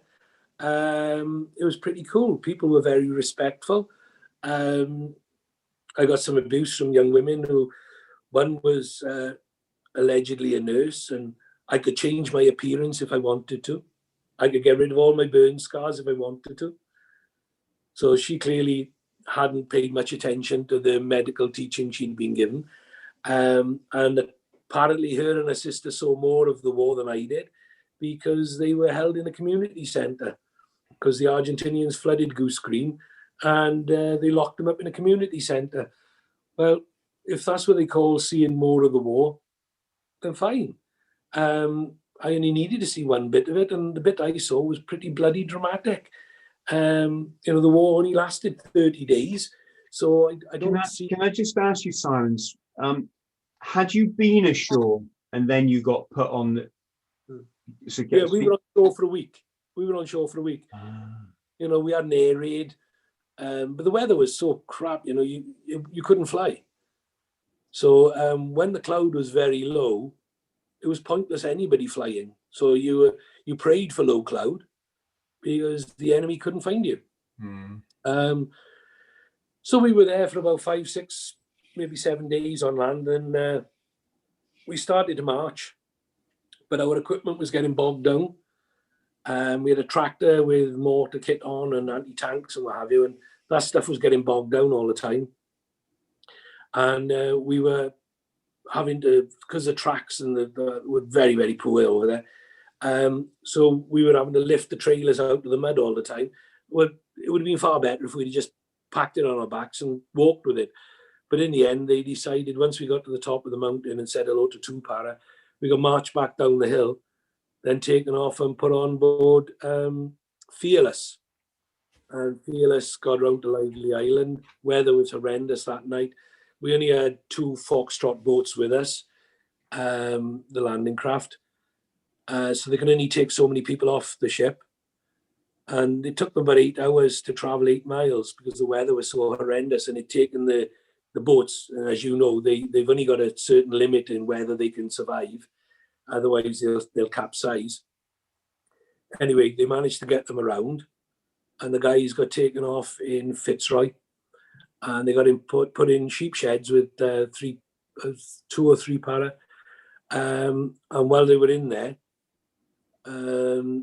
they were all sort of starting to go down with hypothermia because it was soaking wet and the kit was rubbish. Anyway, they decided they wouldn't risk fearless too close inland because their pilots were pretty accurate, as I was to find out to my cost later on. But what happened then was they brought us back around, not wanting to risk fearless too close into land, and then they put us on board of Sir Galahad, which, as anybody who's been in the military knows, those were logistic ships. They were for moving vehicles and troops. They weren't for anything else. And they had Second World War Bofor guns, which were no good against jets. Well, the rest became history then. Have you ever met that pilot, the one that dropped the missile that took you out? Yeah, dropped a 500-pound bomb.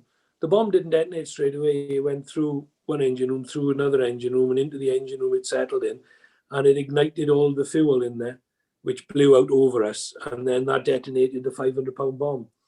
But yeah, I met Carlos, a really nice guy, a really good guy. He was only doing his job. You know, it wasn't personal. Like I say, this isn't personal, but that wasn't personal. He said to me, I didn't realize there were so many people on board the ship. He said, I didn't realize there were so many nice people. I said, they were all nice. Well, nearly all. You know, you can't like everybody you serve with, can you? You just have to get on with them. But the reality was that, he's a really good guy. Really good guy. Regrets what happened, regrets the war, but he believes his nation was correct. You know, and how can you disagree with him? You know, that's what he was told. That's what he was brought up to believe. So, you know, he believed what he believed in. And again, the rest of that is history. You know, I can't argue with what he was saying. All I could tell him that he was wrong, which I did. But Carlos and I became very firm friends. We're good friends. I'm not one of these people who wants to argue about things forever. Ultimately, I met somebody from my conflict that did something from the opposite side. Very few people from modern conflicts, you know, Iraq, Afghanistan especially, are ever going to meet the people that they saw inflict lots of damage on their compatriots, on their friends, on the members of their regiments. You know, they'll never do that because of the nature of the Taliban, the nature of ISIS, the nature of other insurgents. But we had that fortune, but that didn't go down well with some people as well. You know, what can I say? What can I say? You know, I didn't do it for other people. When I met him, I was doing it for me because my mental health state was very, very fractured. I was broken. Yeah, a lot of people just won't ever understand, will they? And the thing about going through deep trauma is when you come out the other side and you go for a transformation in your psyche, and you no longer live in your ego, which is what we did as young soldiers, wasn't it? You know, yeah, it's about getting in there and smashing it and how good you look and how much beer you can drink and is your regiment better than the next one and all of this sort of stuff. And sadly, well, I say sadly for them, a lot of men, I'm guessing, and women grow up and they don't ever have a life-changing event that makes them have to get out of that ego, right? Because if you stay in that ego, you're just unhappy and you will drink yourself to death. And you've got to seize that enlightenment moment and step out of it. And then the world becomes the way that Simon's telling it now, one of love, peace, empathy, understanding, non-judgment. And it's the same for me. I mean, we suffered a loss in Northern Ireland, a death. One of our boys shot dead. The guy behind me got shot 3 times. Then the sniper turned his sights on me. I remember it because I was wondering why the ground was pinging up at my feet, right? Well, I would have no problem going and speaking to, let's say, a reformed IRA man, someone who, like me, has grown up and has a different viewpoint on the world now. Yeah, I've met reformed IRA men. I've met people from the IRA. I won't say we'll ever be great friends, but there was a mutual respect. And I found the chap that I met and the people with him from his own party. I met him at Stormont, and he was asked, did he have any problem meeting Simon Weston, who obviously with a military history? And he said, absolutely not. He said he's no longer serving and he's no longer over here. He said, I have no problem with that. And he was asked then, would anybody else in his party have a problem with meeting me? And he said, and I thought this was hugely magnanimous. And I thought, it just goes to show, even though these people were very principled about their hatred for the crown and the way that things were, he turned around and he said, if they have a problem with him, then they have a problem with me. And, you know, I didn't expect that. I didn't expect it. I hoped for it, but I didn't expect it. And it made a big difference for me whilst I was there, because I felt so much more comfortable, because I knew that people that could make my life very difficult, there wasn't the will, certainly with the old movement. And these people were now trying to find a political way forward, however difficult that is going to be over there. They were trying to find a new way forward, and I was very grateful for that, I've got to be honest. So that's an abiding memory of meeting somebody, another person that had been in opposition to us. But it just goes to show, you know, you can get on with people even though you don't agree. And there's a lot of people in my life now that don't agree with me, and I don't agree with them. But that's one of the things you learn, one of the many things you learn in the military. You don't have to like people to get on with them, or you don't have to like their opinion to get on with them. You know, you can still like them as a person, but they may have political standpoints or religious standpoints that you agree with or disagree with, but you can still be friends. You know, it just takes a bit of maturity.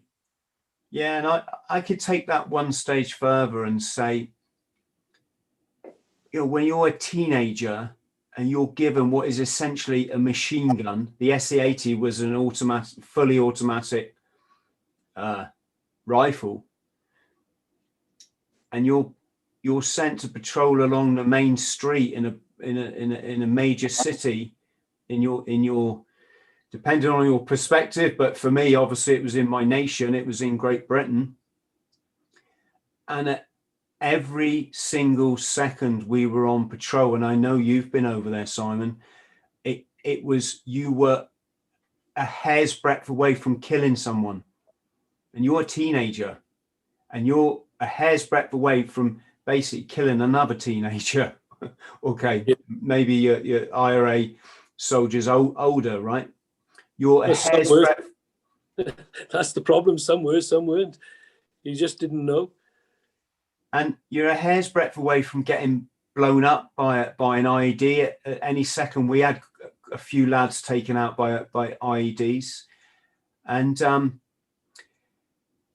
the point I'm getting to is, like, maybe if I was to meet that guy that had shot at me, maybe that's the bit, if we've all grown up, is what I'm saying, and we've all learned a bit of humanity. Maybe that's closure for me in my life story, you know. Yeah. in the same way for you meeting the pilot, Simon. I'm not saying, I should just say, I'm not looking for it, folks. I'm not. I live in paradise. Once you're in paradise, you can't go any further. So I'm perfectly content. But I'm just putting it out there. You know, if I want to meet people in my life, that's up to me. I'm not really going to factor in too much what other people think, so long as I'm not purposely setting out to hurt them. You can reconcile a lot with people, but talking is a huge thing, and if you can make that work for you, then brilliant. You know, they did have the peace and reconciliation talks in South Africa, you know, and they did a huge amount of good, because a huge amount was settled. But you know, it's really difficult. You know, I don't want to over egg the pudding, but at the end of the day, you know, we get to where we're going together. You know, no party I've ever been to is great on your own. You know, I've done that a few times. Yeah, haven't we all? You know, and that's why I don't drink very much anymore. But the fact of the matter is, no party is great on your own. No celebration is great on your own. No victory dance is great on your own. You know, it needs to be with other people, and the more of us that we can bring along with us, that whether they share fully your beliefs or your understandings or your desires, as long as they're willing to compromise, and not necessarily acquiesce, but compromise. You know, I don't want anybody doing things that they really, really strongly don't believe in, but you can get there if you're willing to compromise and to try just to believe that somebody else has a valid point. And that's all it's about, really, isn't it? You know, there are lots of things, you know, I could go on and on and on. I won't, but and the people who are listening or watching, will say, thank God for that. But no, I mean, there are so many different things, and there's so many different standpoints. But at the end of the day, we have to get on. We have to get on with each other. It doesn't matter how much we disagree. Fundamentally, at some point, we're going to have to get on with the Taliban. We're going to have to get on with ISIS or the remnants of it, Al-Shabaab, all of these different fringe groups that exist in the world. At some point, we're all going to have to start to learn to live together. And it's only then will we be able to take the world forward. But at the moment, the people who keep stoking the flames of fire are those people who are getting something out of it. You know? Yes, of course. Greedy little men with their big egos and even bigger bank accounts. Simon, I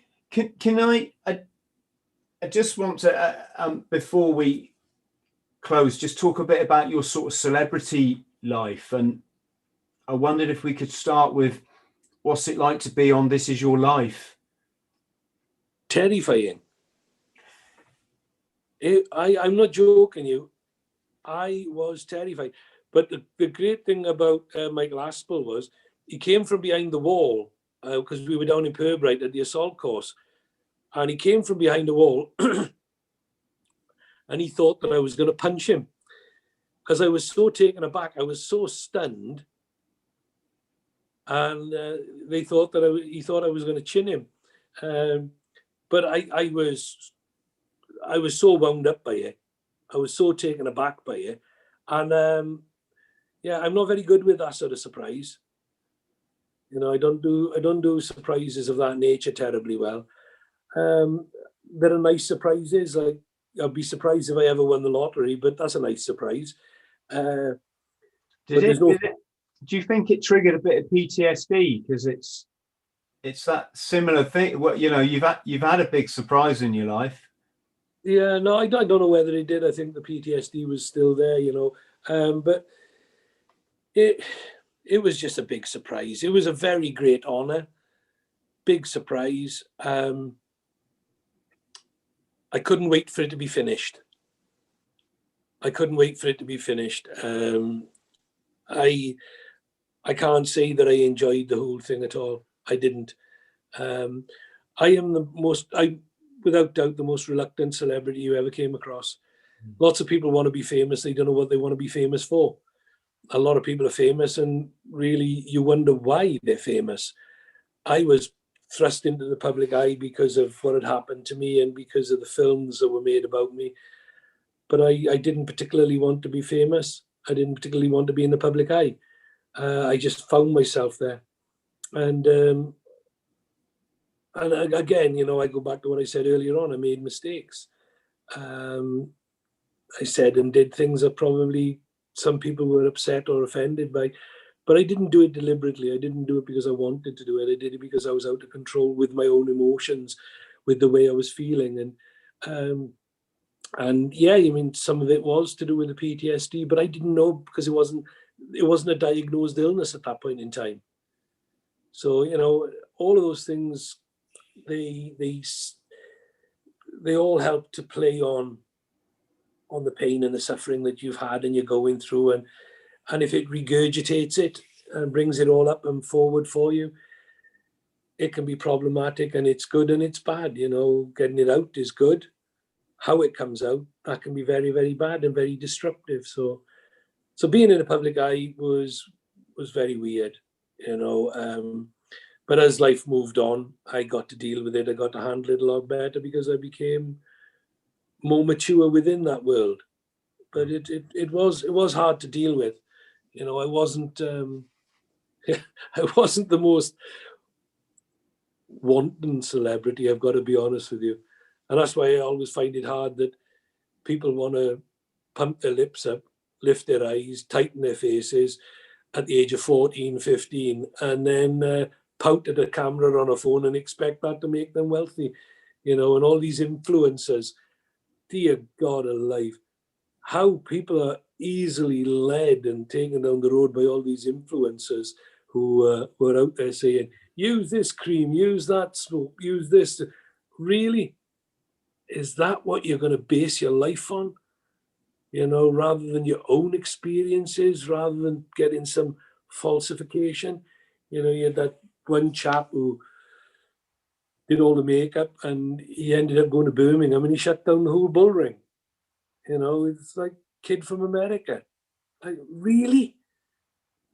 You know, but who am I to say? You know, young people, they're all influenced by modern mediums now, and good luck to them. But, you know, it's how you come back from it is the point. Because if you embrace it and you immerse yourself in it completely, how do you come back from it? You know, yeah, of course. People are making fortunes from playing games, aren't they? You know, on electronic games. And now they're having leagues and people are supporting different players. It's like, really? You know, but I don't know. You know, I'm by all that stuff. I bet you've been asked to do some pretty stupid celebrity things over the years. Is there many things you've turned down? And I've turned down some stuff. I got asked to do Big Brother, Celebrity Big Brother. I turned that down. That's really not. It's not your thing, is it? No. I mean, what? Standing there and opening yourself up to ridicule, and you know, because I would let myself down in the eyes of people because I would say things that people wouldn't want to hear. Because as tolerant as I am, I don't suffer fools. And you know, if I was on something like that or The Jungle or something, and somebody was in there going, "Oh, I didn't want to be here. I wanted to be with my kids," and what did you think you were going in there to do? You know, seriously. At what point did you think it was going to be anything less than 3 weeks away from your loved ones? You know, seriously. So, you know, I don't know. I that sort of stuff would have got me down, and I would have got quite irked by that. And I probably would have upset or offended people. But the good thing about that was I would have only been in the jungle or in the house for about a week, and they'd have thrown me out. So, and it didn't matter how long you stayed in there, you still get paid the same for being there. The only difference is you didn't win the final prize. But no, I mean, you got to speak your mind. You got to speak as you feel and see. You don't have to be rude about it. You just have to be truthful. And that's what I would have been. So I got offered to do that. I got asked to do stuff. There was a comedian who I don't particularly find very funny, but he's quite outrageous and says some pretty stupid things in my eyes. And they wanted me to be at the front of his show, you know, saying, so-and-so, I don't want to watch that. What's he all, you know? And that would have, and I went, not a chance. I'm not giving him any oxygen, you know. So there was that offer. And there's one or two other things that came along. But as you say, it's not me. I'm not a showman. I'm good at getting on stage and speaking and doing motivational stuff and more inspirational than motivational, because I think inspiration, you can be inspired by other people. Motivation, that comes from within. I don't think anybody motivates you from out. You know, if somebody says, come on, you can run faster, you can jump higher. Well, I'm giving you everything I've got. So, you know, if I can't motivate myself to do it, whatever you're shouting at me is not going to get it to happen. You can inspire me by being really good at what you do and your coaching and everything else. Inspiration is great, but motivation, no, that comes from within. Inspiration comes from without. There are some incredibly inspiring people that I've seen over my lifetime that have done incredible things from all walks of life, from the disabled athletics world to people who I've been on stage with who have done incredibly good things politically, satirically, entertainment-wise, who've had disability and have inspired me to always be true to yourself. So there's lots and lots of different things that are out there and people. So no, I've turned down some of the daft things. I don't know how I feel about. I didn't go with a company that offered to make a film about my life. And I may still revisit it where maybe the opportunity's gone. But that would be interesting, because it would mean me going back to before we got blown up, what we were doing. But it would also give a voice to some of those guys who died, my friends. And, you know, you could actually introduce them in a way they've never been introduced, and their families could see it. And maybe that's something I should do. I see Colonel Tom or Captain Tom has signed a 7-figure sum fee for doing his film. But, you know, when I was asked to do it, there was virtually no money on the table at all. You know, people would have thought that I'd made millions out of it if I'd have made a film. It was only a couple of grand, that's all it was. You know, seriously, not even £10,000 was on the table. So, you know, and at the end of the filming, the maximum I would have made would have been £7.5 grand. So, so that played a huge thought process in why I wasn't going to make the film and give people the right to my books.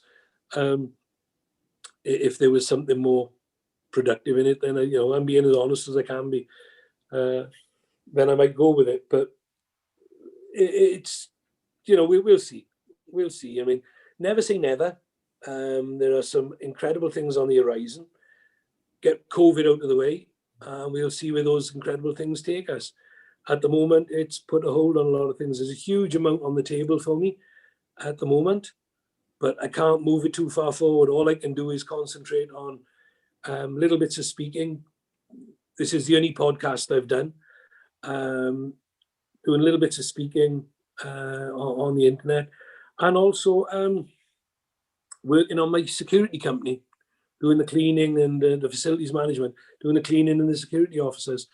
That's all we can do. Have you got any books in the pipeline, Simon? Because you're quite a prolific writer, aren't you? Or you have been in the past, at least. I have been. There was a thought process about.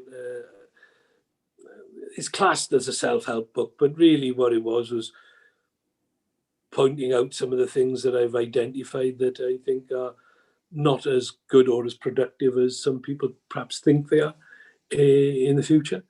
And what's going on right now, you know, and part of it was looking at so-called influencers and the fact that there are more real people in the world that you should look to influence your decision. And whether that be, you know, like somebody who I hugely admire and I like a lot. I'd like to call her a friend, but I don't know whether I know her well enough for us to be that, but we are very friendly. Is Dame Tanny Gray Thompson. And I think she's done a huge amount for so many people. She's shown that so much can be achieved. She was one of I think she was the first major female wheelchair athlete. There was another Welsh boy that also was that. Shades, in name now, but they called him Shades from South Wales, who was a wheelchair athlete.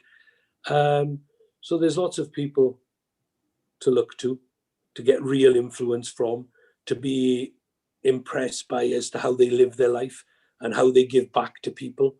And I think maybe that's where we should be starting to push the influence towards young people. But young people are going to gravitate to young people. And if that means by sticking collagen in their top lip or their bottom lip or both, or putting bulldog clips on the back of your head or whatever it is, or I don't know, using makeup in a different way, I don't know, you know. But if that's what it takes, then that's what it does.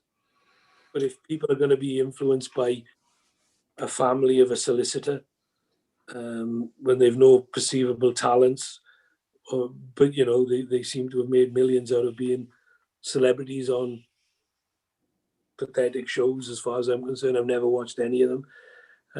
You know, that's the way it's going to be. There's nothing I can do or say or change it. But I would love young people to stop and smell the coffee, sniff the daisies, see what real life is all about, get into the countryside and enjoy it, you know, and do something that I learned when I was a schoolboy. Take nothing but photographs, leave nothing but your footprints. Mm-hmm. And that's my take on the world, you know, albeit that I've been to 2 conflict zones, and that wasn't always going to be possible. But the reality is that wherever I go in the world now, if I can't leave my mark in a positive way, the only thing I hope to leave is my footprints, and the only thing I want to take away from there are the photographs and the memories. So that's pretty much my take on it. Well, you've left more than footprints on this podcast, Simon, because I'm pretty sure our young people will go away from this and they'll have a lot to think about. And I hope it just enables them to live the fulfilling life that you and I have, and to be able to get to the grand age of, well, I'm 21 now, and I'm very happy. Yeah, 21 years past your prime, just like me. Yeah. Simon, listen, just stay on the line, because I've got a small favour to discuss with you. Okay. Just going to say our official goodbye. So first of all, to your good self, absolutely one of the most inspirational people on the planet today. Thank you so much. My pleasure. I've got to try and hold it together now, but thank you so much, Simon, just for everything, and thank you for coming on the podcast. Not a problem. Listen, to everybody out there, good luck, stay safe, stay patient. It'll end as quick as it started, and we'll all get back to some sort of normality, and just keep the humanity in your heart. That's all we need. That's all we need. Common sense and humanity. We'll be all right. Thank you, Simon. To everybody at home, massive love to you and your families. Look after each other. If you could like and subscribe, that would be wonderful. And we will see you next time. Hello, friend. I hope this finds you well. My name's THRALL. I'm a former Royal Marines Commando, and I fought my way back from chronic trauma and addiction to live, work and travel in 80 countries across all 7 continents, achieving all of my dreams and goals along the way. Now I pass my simple system on to other people but I can only help you if you like and subscribe. So please do so, because you get one life, and if you live it right, one is enough.